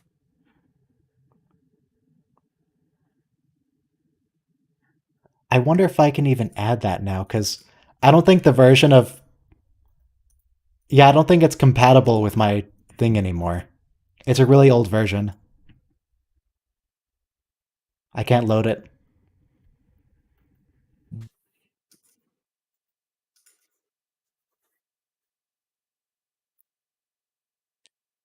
After this episode, I can give the full presentation. We can learn about Yeah, of Monte course. Carlo and And magnetic dipoles and the Metropolis algorithm. Metropolis algorithm's great. You guys want a physics presentation? I got a physics presentation.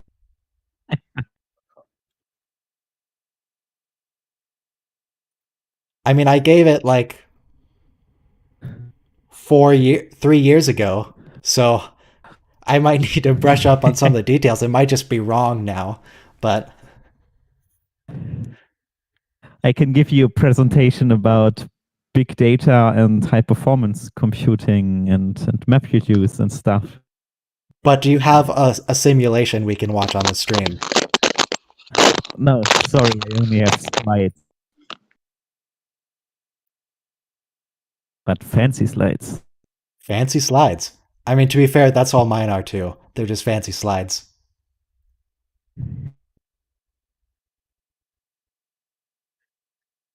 Oh, it's that episode. Oh, this admiral is not evil yet. He's still nice. Yeah, but it's the episode where Picard is also evaluated. Oh yeah, he's gonna Or get like to be the Enterprise crew. Yeah, Am I even allowed to say that, or is they're that a being spoiler? no. We can spoil whatever. The crew's gonna be basically we're doing a witch hunt is what's going on here. We're doing an inquisition. Okay. They're gonna be testing the loyalty of all the crew members, or at least all the senior staff. And they know.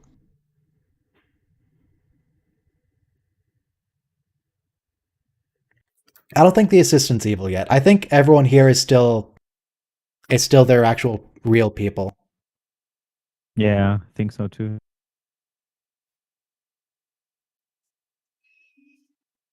I guess you should. Yeah, I don't know if you see this sting in the back at the assistant, but I think he's normal. Yeah, he should be okay for now.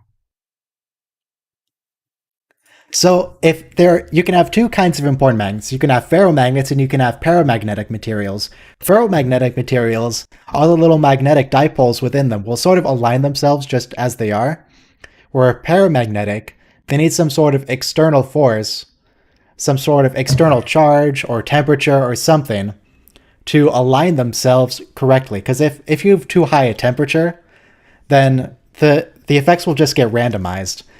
And so if you have an ideal paramagnet, suppose you have an ideal paramagnet, I don't know where I was going with this slide, it was 3 years ago, what do you want from me? One-dimensional, let's just skip this. Look, I don't remember every little single point I made on this. Oh wait, no, we're back. I really love that you're killing time with your magnetics presentation. Yeah, I gotta kill the entire intro sequence. Yeah, I'm It's a nice always admiral just outfit. pressing skip intro.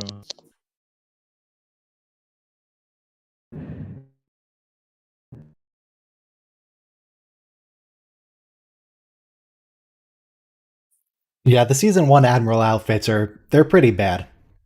They're not great. How are they later? Can't remember. I remember they changed look quite a lot. fine later.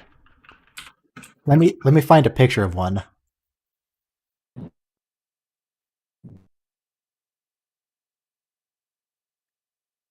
Okay, I'm still looking for one that isn't terrible, because these are all season 1.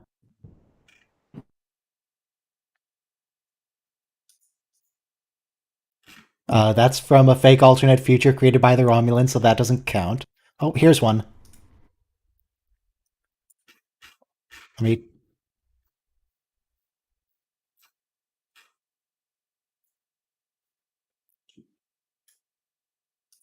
Alright, open image. Unblur. Here's an Admiral uniform. It's not perfect, but it's so much better than the ones we have right now. Oh It's yeah, so much this better. one, right? Yeah. I'd All right, say back to that the this episode. looks better, yeah. You can tell based on the rainbow sweater that that's Wesley. Yes.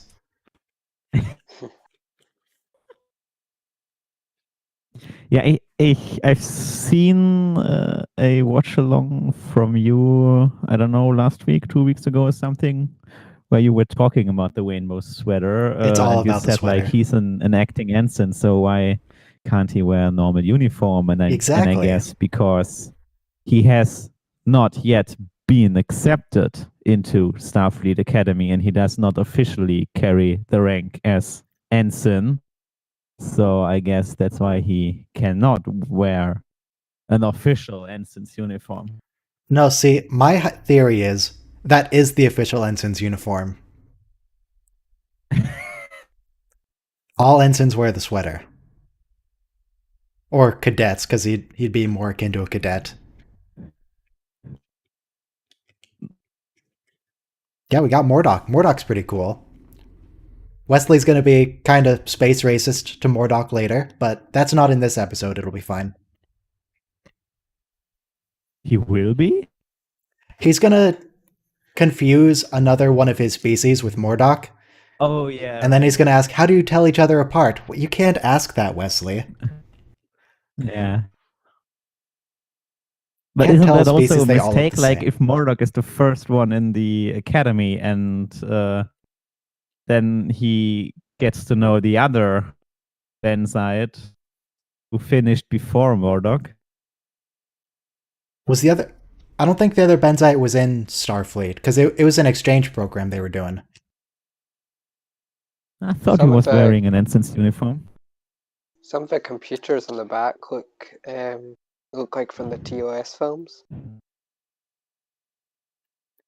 Do they use the same font as Oh, the I've- TOS films? I'm interested to see.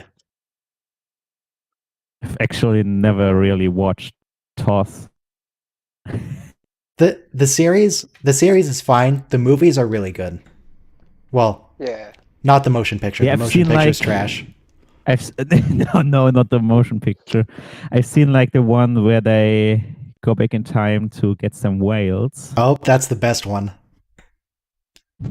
Yeah, it's kind of good, but I've never seen a series.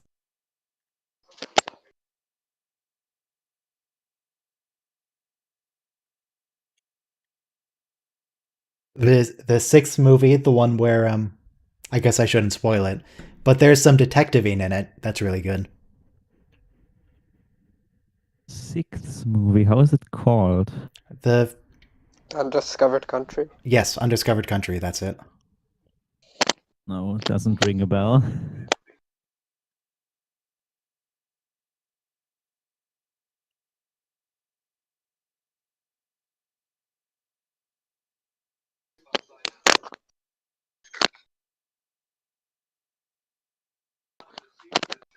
Why are you so upset with the captain? He didn't do anything.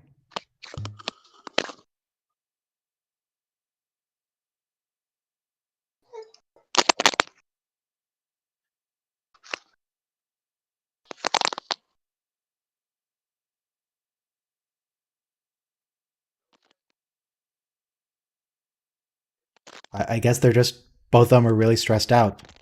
They need to take it out on someone.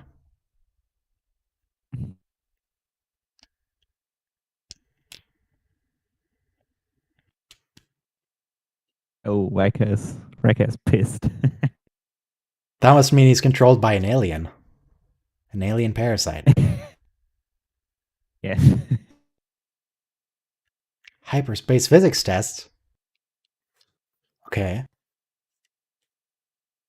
9/10's depleted.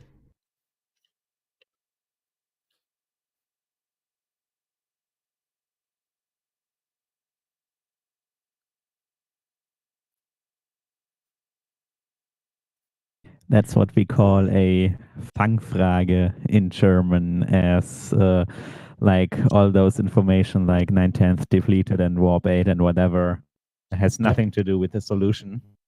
Yeah. Except, in this case, I mean, I agree with the answer. The answer here makes sense. But I remember in other series they talk about intermix ratios like they're an actual thing. Like, we have to calculate the right intermix ratio. We have to adjust our intermix ratio. We have to optimize our intermix ratio. But here it's just okay. 1-to-1.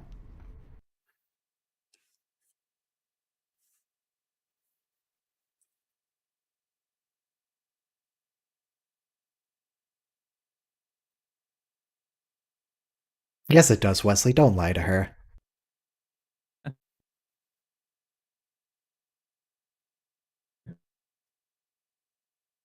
Doesn't come easy to him.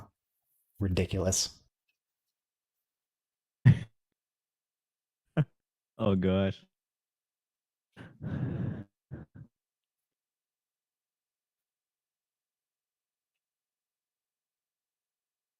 Wesley Exa has stopped working.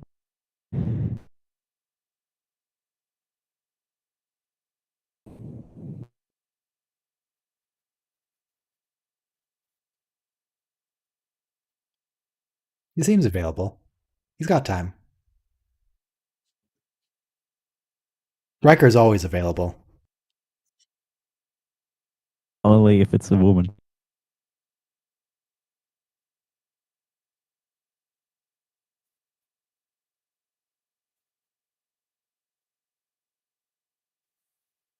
Oh, that guy's pad is red. You know it's very official and very serious. He doesn't have the usual gray beige pad.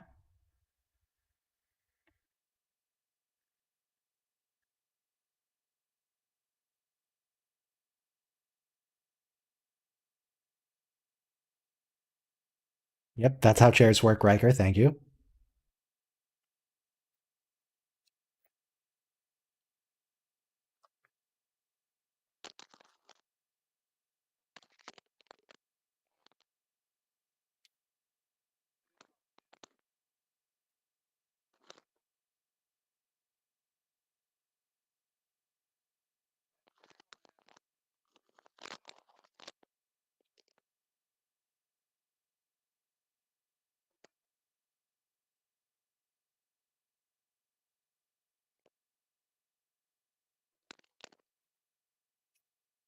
I mean, it's a perfectly valid question to ask Riker. If he asked Captain Picard and Captain Picard had falsified a log, it's not like he would admit to it. You're probably the best but person to ask. why is Remix so angry? He just. Who knows? This is one of a few times that the left is used. No, Kaczynski didn't send them to the edge of the universe. That wasn't him. It wasn't him. It never was. It was his assistant.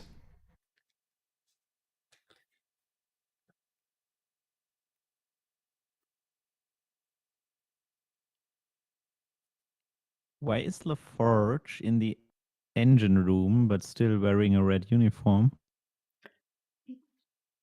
Who knows? Maybe he's today's chief engineer. Oh, okay. We lost the dude with the beard. We lost the lady with the white hair. Argyle. And Geordi's just filling in. The dude with the beard is called Mr. Argyle. I Oh, still know that's this right. one.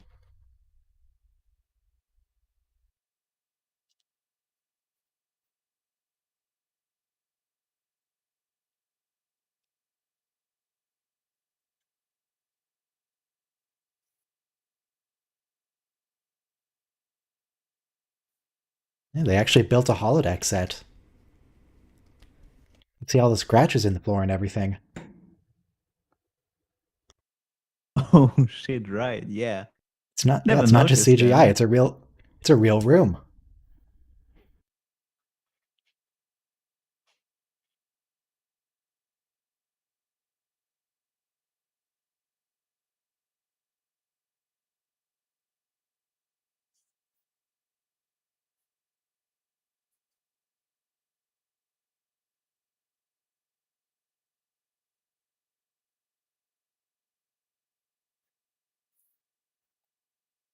That's a really good point. The chief engineer position is exactly like Defense Against the Dark Arts in Harry Potter. You have a new teacher every single year.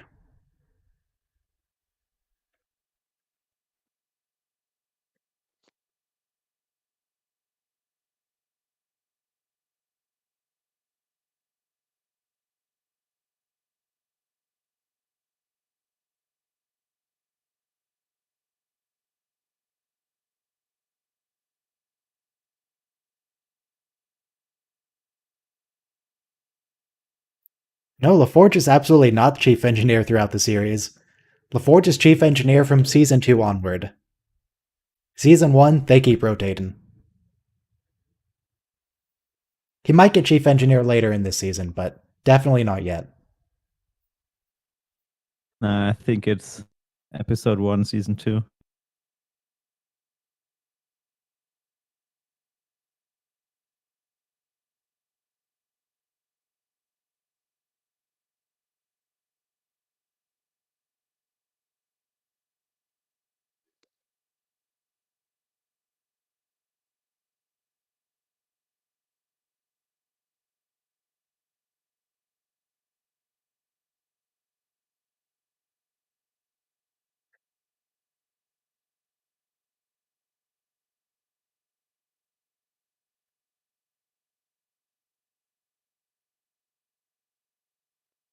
I don't see what this has to do with Remic's alien parasite investigation.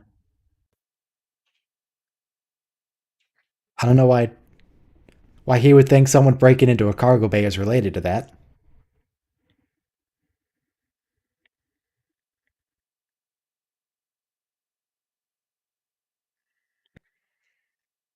He's got a point, though. That area really should be secured better. Lots of areas should be secured better.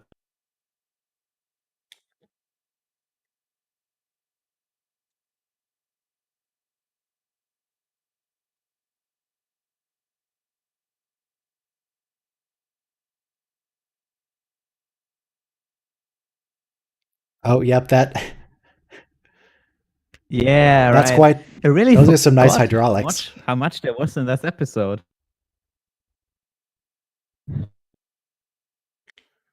I'm just looking at how that guy is clearly in half a ship, and it's some hydraulics bouncing him up and down. It's not even subtle. Later on, they'll decide on purely going with the camera shake, because holding the camera still and shaking the shuttle just does not work.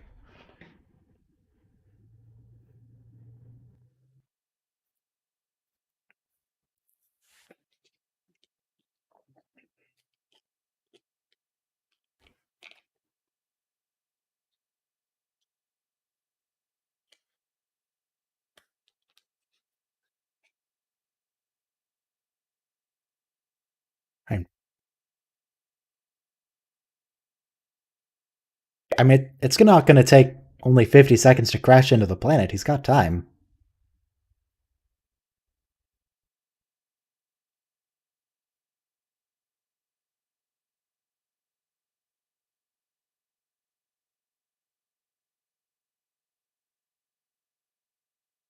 Okay, that's more critical. Because, yeah, the 30 seconds isn't really the issue.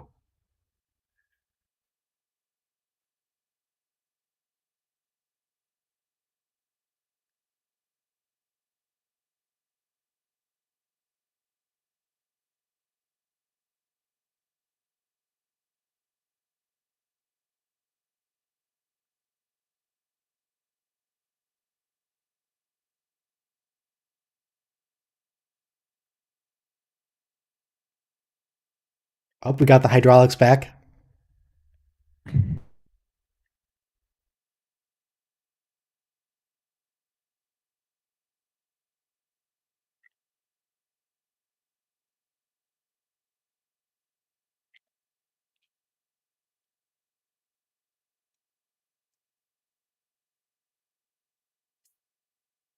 What freighter would even hire this guy on? He can't even pilot a shuttle. He's still learning.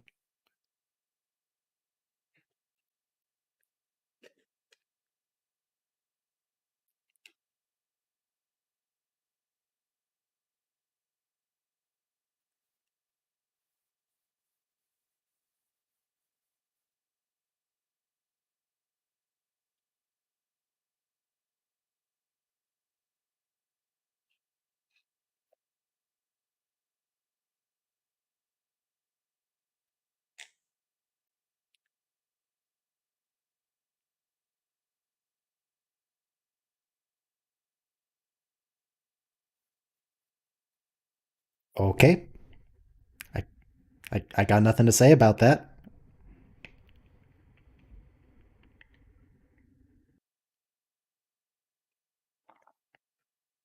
I can't help but notice, though, they didn't even attempt the tractor beam.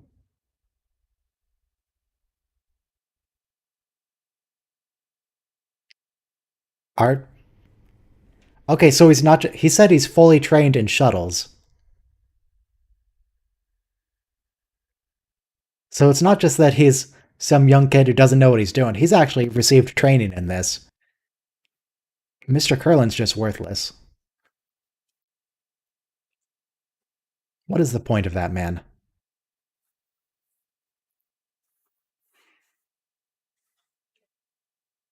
They needed a few pages in the script. They needed to Oh, fill up. oh god, that back wall. Yep, that is definitely a corridor that keeps going on.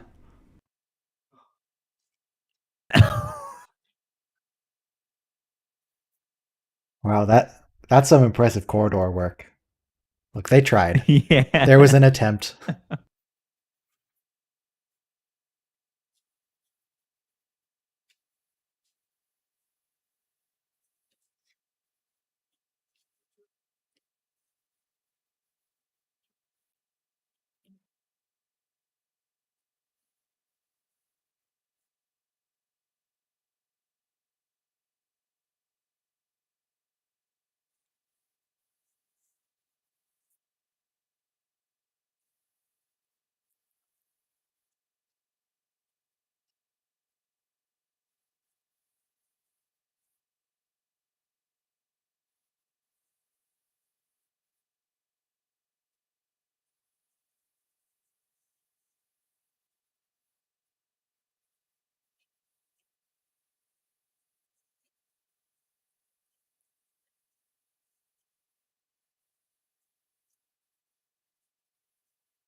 When that Mordock would have failed.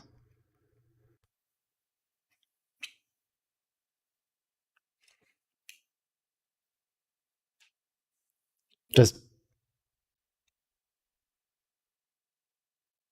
does Mordock get a test? Do we get to see Mordock's psych test? Because I'm curious to see what his greatest fear would be.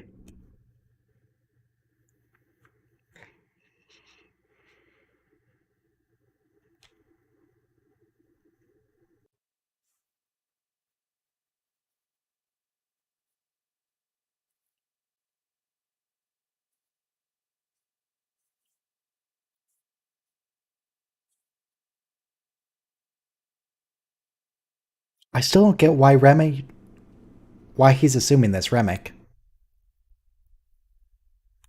I can understand why he would want to investigate to make sure, given we find out is going on later.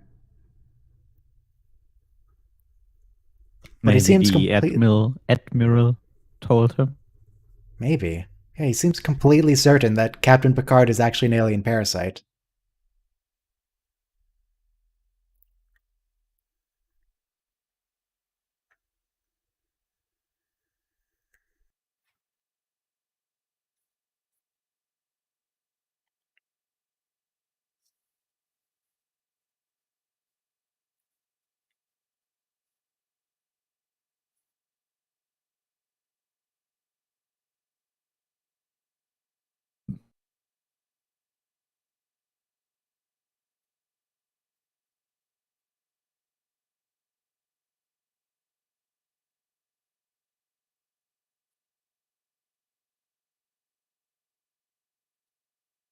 Oh, Remick, come on.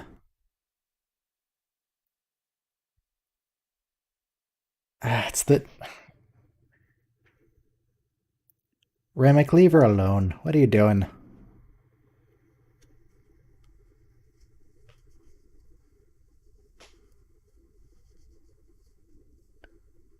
Does this have to do with the what does this have to do with the alien parasite conspiracy?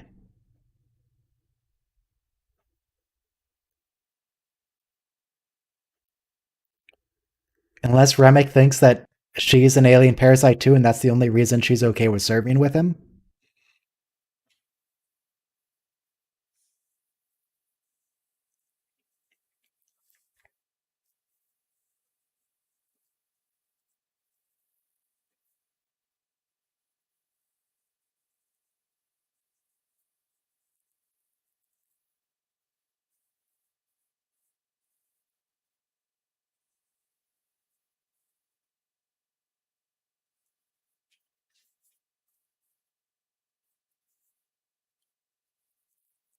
Guilty of what?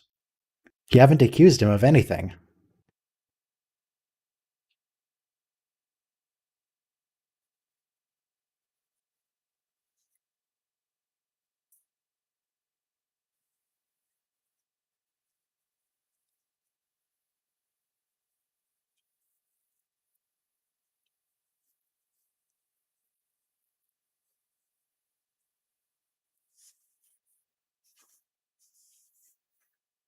Wait, is that table made of leather? That didn't look like wood.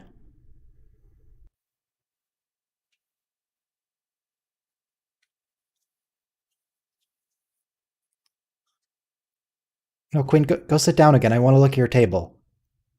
It was like a good 4 to 6 inches thick.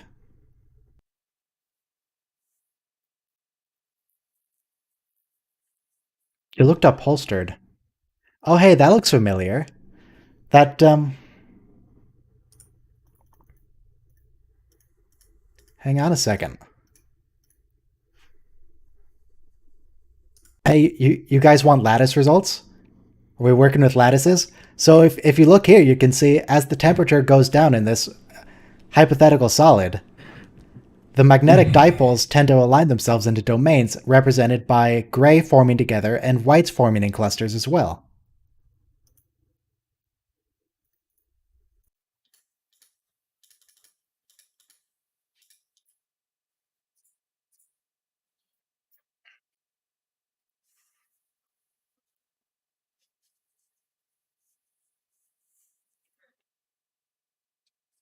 How does Wesley know he has his rotation factor? Is Wesley looking at Mordoc's screen? Is Wesley cheating?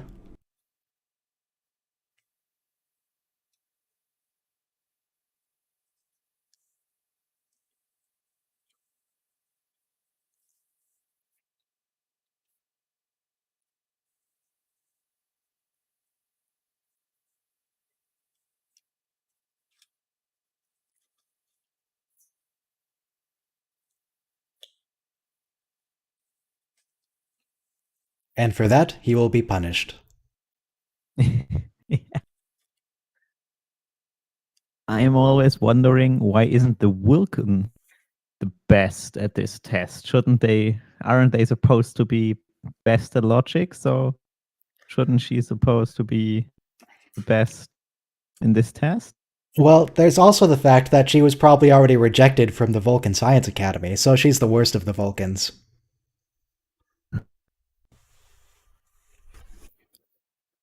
Everyone wants the Science Academy.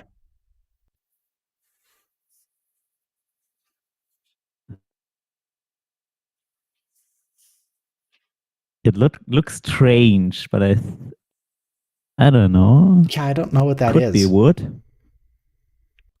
It doesn't look like wood. I see seams in it. Like, not wood glued together seams, but...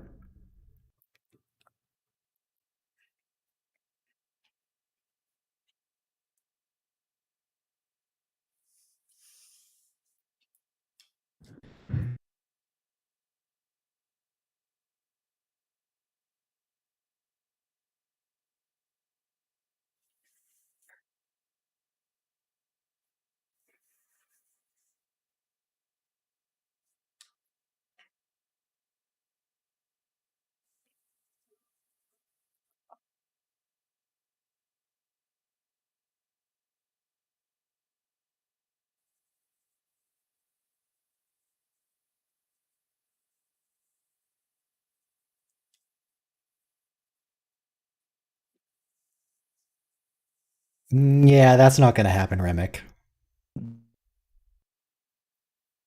Not just because you're a guest actor. But yeah, I don't think anyone here likes you, Remick. Chem Card's not gonna let you on the ship. Seriously, what is that table made of?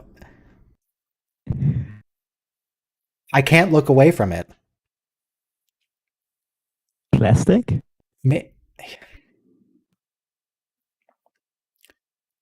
Maybe. I mean, parts of it look like they kind of have a wood grain, but otherwise it might just be like a good inch of lacquer on a wood board.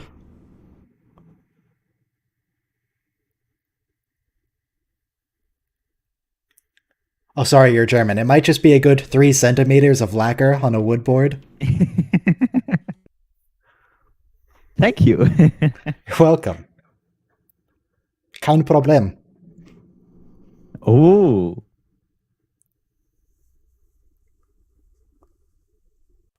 Ja, ich lernte Deutsch im Gymnasium. Oha. But Nicht that was schlecht. but that was like 8 years ago, so hey, I'm not so great at it anymore. No one around me speaks German. I can't practice.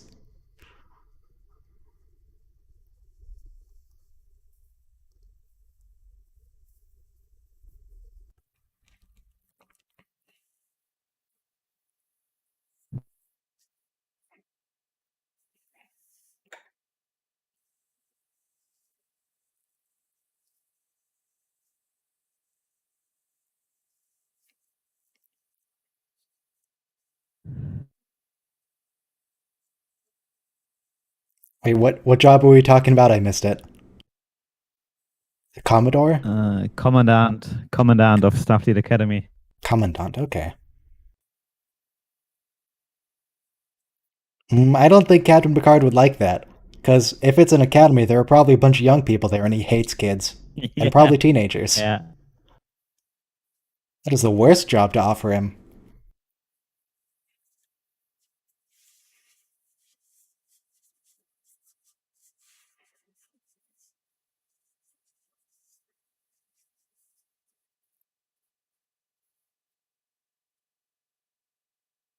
Yeah, so we don't get to see Modok's psych test, but we get to see his state that he's in after his test.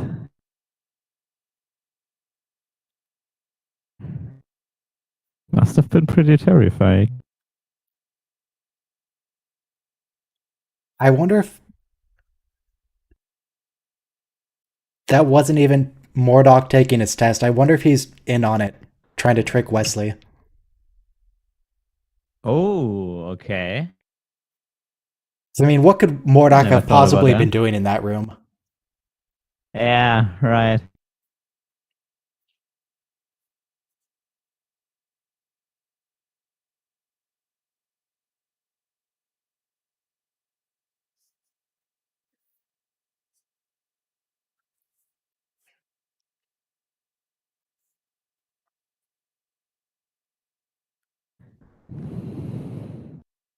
No, they didn't forget Wesley. My goodness. Just got let in by an admiral. Or captain, I don't actually know. Wasn't he a commander? I have no idea. Tech Officer Cheng. Whatever a tech officer is. Oh, I like how those windows as well. Oh, there's the fake background again. But those windows were also very clearly just painted mountains.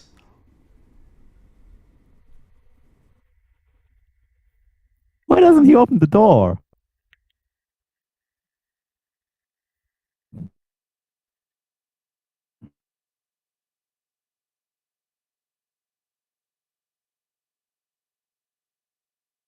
Yeah, two pips are lieutenants. Someone wrote this in the chat. So I guess our officer is just a lieutenant. Okay.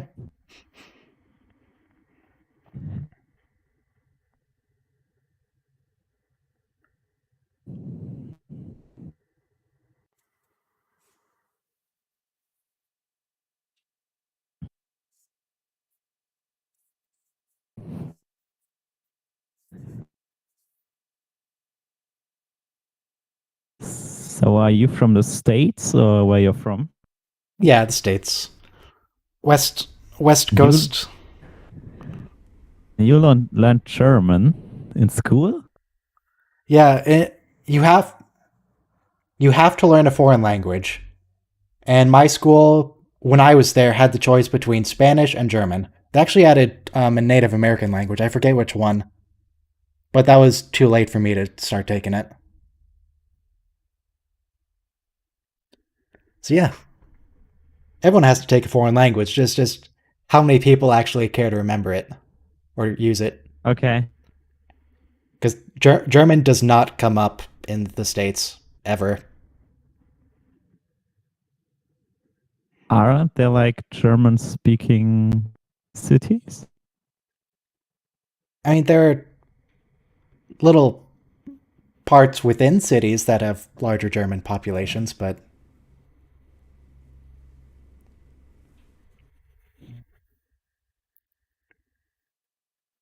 I've met a couple German people,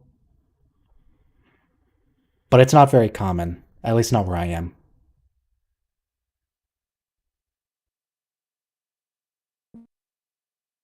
Yeah, he has 2 pips, so he's a lieutenant.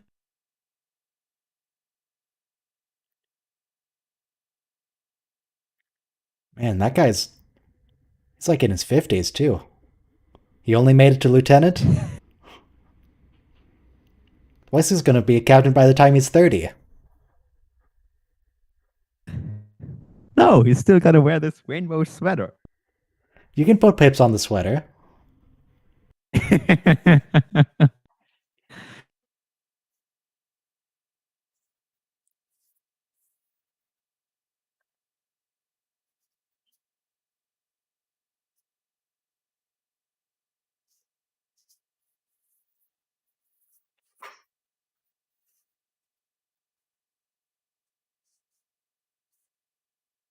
Yeah, I don't think Captain Picard wants to do that.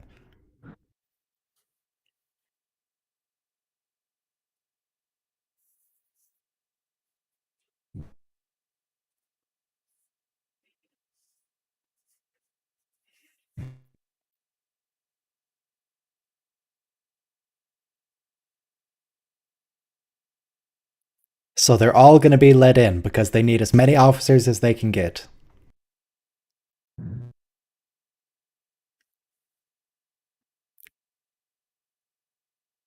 Yeah, this policy makes no sense. Yeah.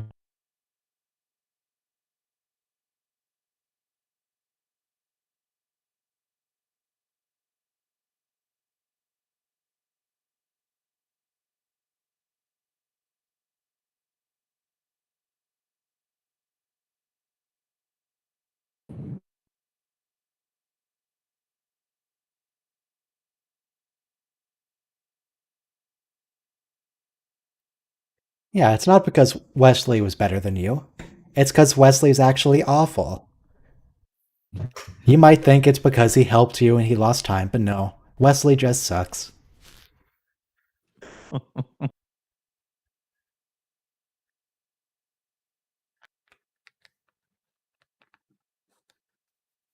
Don't be so sure about that, Wesley.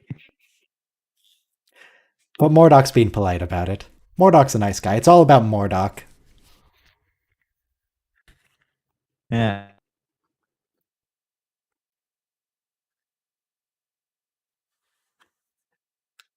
Why Wesley wouldn't be docked points for his fashion sense? What are you talking about? That is a standard cadet uniform. He has to wear that.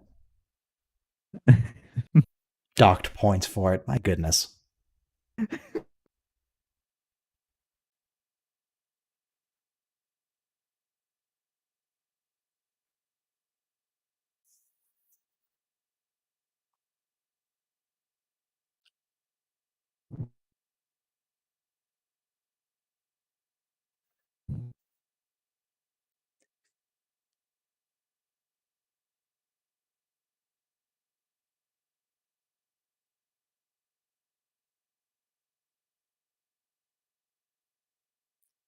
Yeah, Picard's wearing a dress uniform. He's probably gonna go say goodbye to the Admiral. Escort him to the transporter room.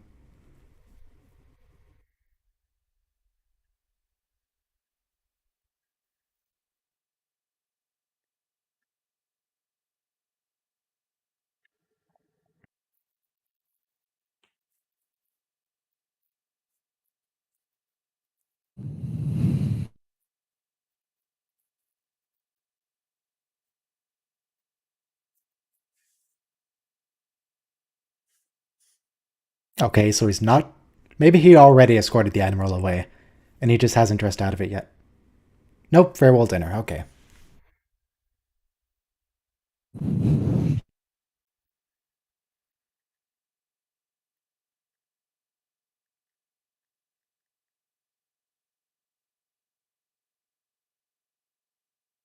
I mean, you mostly failed because the rules are stupid, but. Yeah, those ship models in the background are huge. That Galaxy class model's like as big as Captain Picard.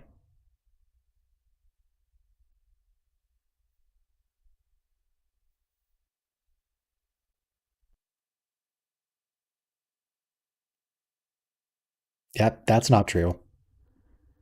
He's literally What would the competing against three rainbow other dress people. uniform look like? Oh, that'd be I need to get some Photoshop going on.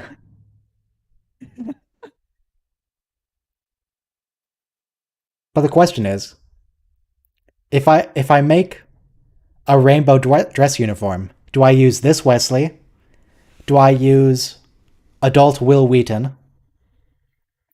Or do I use that guy from the time Riker with Q powers made Wesley into an adult and he looks nothing like Will Wheaton at all? That's a good question.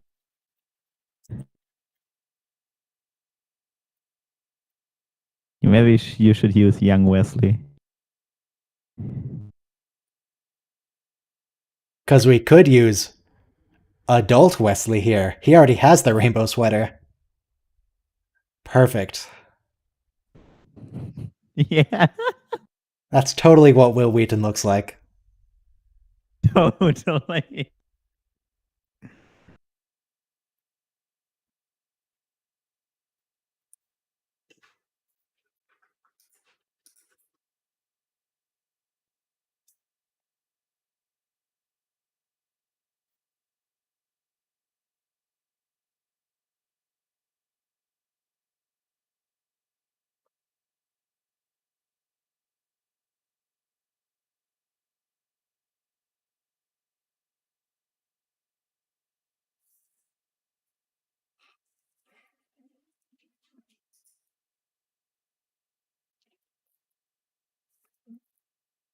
Which mission? To explore strange new worlds, to seek out new life and new civilizations, and to boldly go where no one has gone before. Oh, That okay. mission.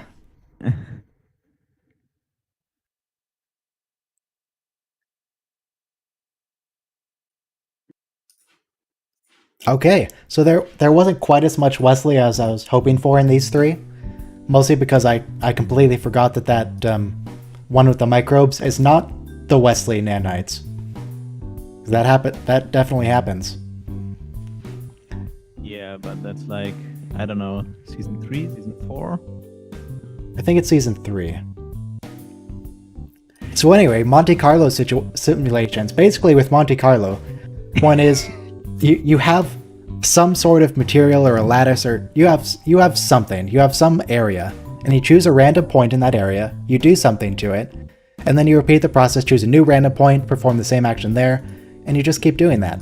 So if you want to approximate pi, you would pick a random point in that square, you would do something to it, in which case the doing something is just measuring where it is, whether it falls within the circle, and then you just do that over and over and over again. And that's the basics of a Monte Carlo simulation. So you can see over time, yes, it's some kind of lattice structure. Look, this isn't a great graph. What do you want from me? The percent error starts very high, and over time it steadily goes down. It occasionally fluctuates up, but overall, the more points you add, it will trend down. So if you're talking about a lattice of magnetic dipoles, there's something you could do called the Metropolis algorithm. You create a lattice of randomly oriented dipoles, so if you have an up magnetic moment or a down, and you can just pick one and just flip it to simulate a random fluctuation. Then you calculate the change in the net energy of the lattice, because say if you had half the dipoles up, half the dipoles down, the net energy would be 0. If they were all up, the net energy would be a positive number, all down it would be a negative number. And we're trying to get to a stable situation. So if the change in energy is negative, is it more stable than the previous configuration, then you can accept it. Otherwise, even if it's less stable, you can still with some probability accept it anyway relative to the change in energy. So if it's something that increases the energy a lot, then it has a low probability of keeping. If it only changes the energy a little bit, then it's pretty consistent. And you do that just a whole bunch of times. So here we have a lattice of magnetic dipoles where the white squares represent up moments and gray squares represent down. And you can just see over time we're just picking points. It looks like it's going all at once, but we're actually just picking 1 point at a time. It's just going fast. You're just doing that and seeing what the end result is. Here it'll still look fairly random. You can see there's still clumps of white, there's still clumps of gray. But it won't form completely solid domains. As if we look at a long term, here we have a 2D lattice at 5 degrees Kelvin with no magnetic field applied. So the end result will look fairly random. We budge that down to 4 degrees Kelvin, it's a little more ordered. 3 degrees, we're approaching the phase transition temperature of this particular lattice. So we can start seeing a little more clumping, more structured domains. As we drop it down to 2.7, even more ordered. 2.5, it's starting to look very ordered. And just as we keep dropping the temperature down until eventually it's pretty consistent. There are still a couple of random points representative of random power, random energy, random temperature fluctuations. Don't worry, the jazz is supposed to be playing. The jazz is important. And as we get to 0.1 Kelvin, it's highly ordered. Now, this is still with a magnetic field off. These are magnetic moments. These are magnetic dipoles. If we apply a magnetic field, then we suddenly see everything orients itself to that field. And as we start increasing the temperature again, even with the temperature where it was before, there were fairly large domains, we only have a small fluctuation in energy here. As we increase it to 2, still heavily ordered. We're not forming domains of gray so much. We're mostly forming random points, random fluctuations. And that continues to be the case until eventually, as we raise the temperature high enough, even a magnetic field is not going to be enough to overcome a weak magnetic field. A weak magnetic field. And we can just keep going between those. So here we have the overall magnetization, the ratio of basically how ordered is it? Whether everything's up or everything's down, or half it's up and half is it down, versus if it's just completely random. How big are the domains? You can see this particular lattice we've created has a transition temperature of 2.26 Kelvin. We have a phase transition there. Because at 0 Kelvin, which you can't reach, but whatever, very close to 0 Kelvin, we have basically magnetization of 1. It's completely ordered. And as we increase temperature past the transition temperature, we start getting basically complete disorder. We just have random fluctuations all over the place. So here we have a 3D lattice, and I don't remember where I was going with this in the presentation. I had notes 3 years ago. I'm just going off what I see on screen here. I don't have notes anymore. But basically, you can apply the same thing to a 3D lattice. And with a 3D magnetization, you can see there's a little more spread on it. It's a little more chaotic. There's a little more randomness to it. But this also has a transition temperature of 4.5 Kelvin, where it's very obviously changes from reasonably ordered to completely disordered. All right. And that's going to sum up. Thanks for coming to my TED Talk about Monte Carlo simulations. And the Metropolis algorithm, the Ising model, very important. It's been a few years since I gave that talk and I don't have my notes anymore. So that's what you get. You don't get the details. Yeah, I don't mind. I always understood lettuce as in the salad. When you said no, that. Not lettuce. The lattice. The lattice. Yeah, you're in Starfleet now. That's all of physics you need to know. All you need to know about physics is if you have a magnetic field, the magnets point one direction. That basically sums up everything I just said. Magnets make things point in the same direction as the magnet. Unless it's really hot. I'm gonna say really hot. It was 5 Kelvin. Waku is right. You still have to pass the psych test. Well, that I don't know if we can all pass. I don't know. Yeah, really hot being near absolute. Really hot. Let's see. 0 Kelvin is minus 273, I think.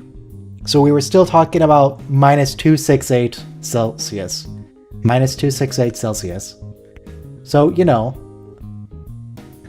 cold in our terms, but for the lattice it was pretty hot. It's all relative. Actually, the transition temperature was more like at -271 Celsius. Anyway, let's see what Deep Space Nine Season 1 episodes are next. It's a lot easier for me to talk about dipole magnetization than what's happening on screen in Star Trek. Next, tomorrow, we're going to do 4 episodes instead of 3. Tomorrow's Deep Space Nine Season 1, the last 4 episodes, The Forsaken, Dramatis Personae, Duet, which everyone loves, Duet's great, and In the Hands of the Prophets, where I don't remember what happens in Hands of the Prophets, but I do remember we get Vedic Win. We're going to be getting Vedic Win. And we're primarily going to be doing 4 episodes instead of 3, because next week we have the 3-parter, The Circle, The Homecoming, The Circle, and The Siege. We have a 3-parter story arc, so I want to keep that and watch all that together. So to accommodate that, we're just going to watch 1 extra episode tomorrow. Anyway, that's it for today. We've had some jazz. I'll put on something else. There we go. And that's it for today. Thank you for joining me. We'll be here tomorrow. Deep Space Nine.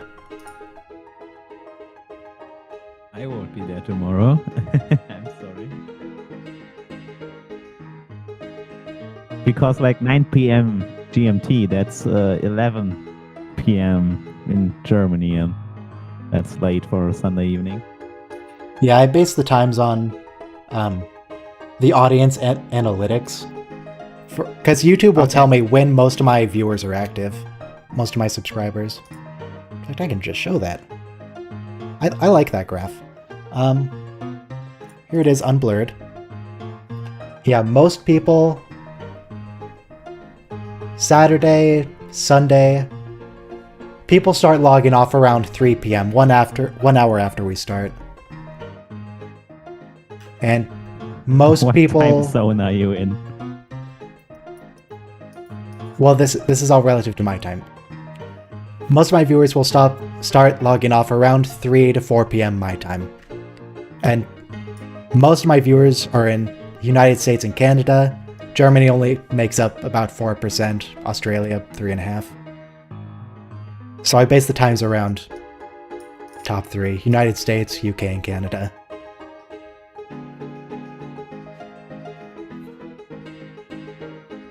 Well, let's look. When do they log on? Saturdays sort of start around 8, peaks around 10, where 10 is where we start. And Sunday, people start logging on sort of around 9, and then they're still on at 2, but it's a little bit later. This music's probably too loud. This was supposed to be the sign-off music, but then I got talking about analytics. Look. There's the analytics for you. A whole 7% of my subscribers are female. Ooh, very fancy. 7%. Most popular in 25 to 44 years old.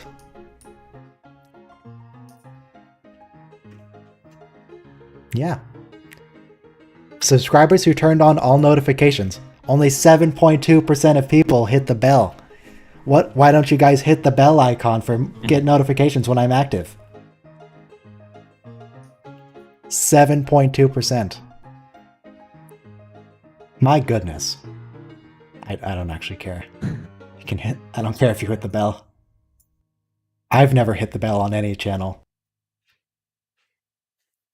You haven't? No, because I don't see the point. Because if I want to watch the people I've subscribed to, I look at my subscriptions page and everything's there. Who uses the home page? No one. But if you want to get notified if there's a live stream. I guess, but that'll show up on the subscription page too.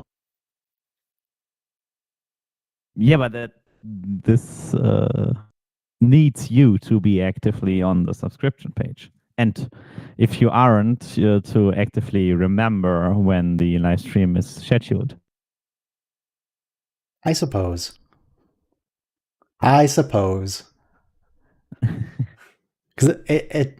the live stream goes up, as in it starts the timer 30 minutes before we actually go live. Previously, I did it 3 hours before I go live, but I didn't want to keep getting on my computer early to set that up. 30 minutes. Anyway. I'm leaving now. Let me put the jazz back on. I'm gonna go do something else. I'm gonna go have a croissant. Oh, Very fancy. that sounds nice. Yeah. One quick question. Can the audience hear me, or Yes, they is can hear this you. just really... They can hear me. Okay, so... Yeah. That'd be weird if I was just saying Yeah. random German phrases occasionally to Yeah. no one in I was particular. thinking about that the whole time. Like, do they know that you are talking to someone, or? Und danke, Herr Deutschland, für Bitte, bitte, gerne. ja. Und das ist alles für heute. Morgen schauen wir Deep Space Nine. Deep Space 9. I don't know. Oh God. Ich weiß nicht. This reminds me of the... So I don't know if you're aware, but in Germany, like almost anything that gets broadcast on TV, like movies or series or whatever, is dubbed in German.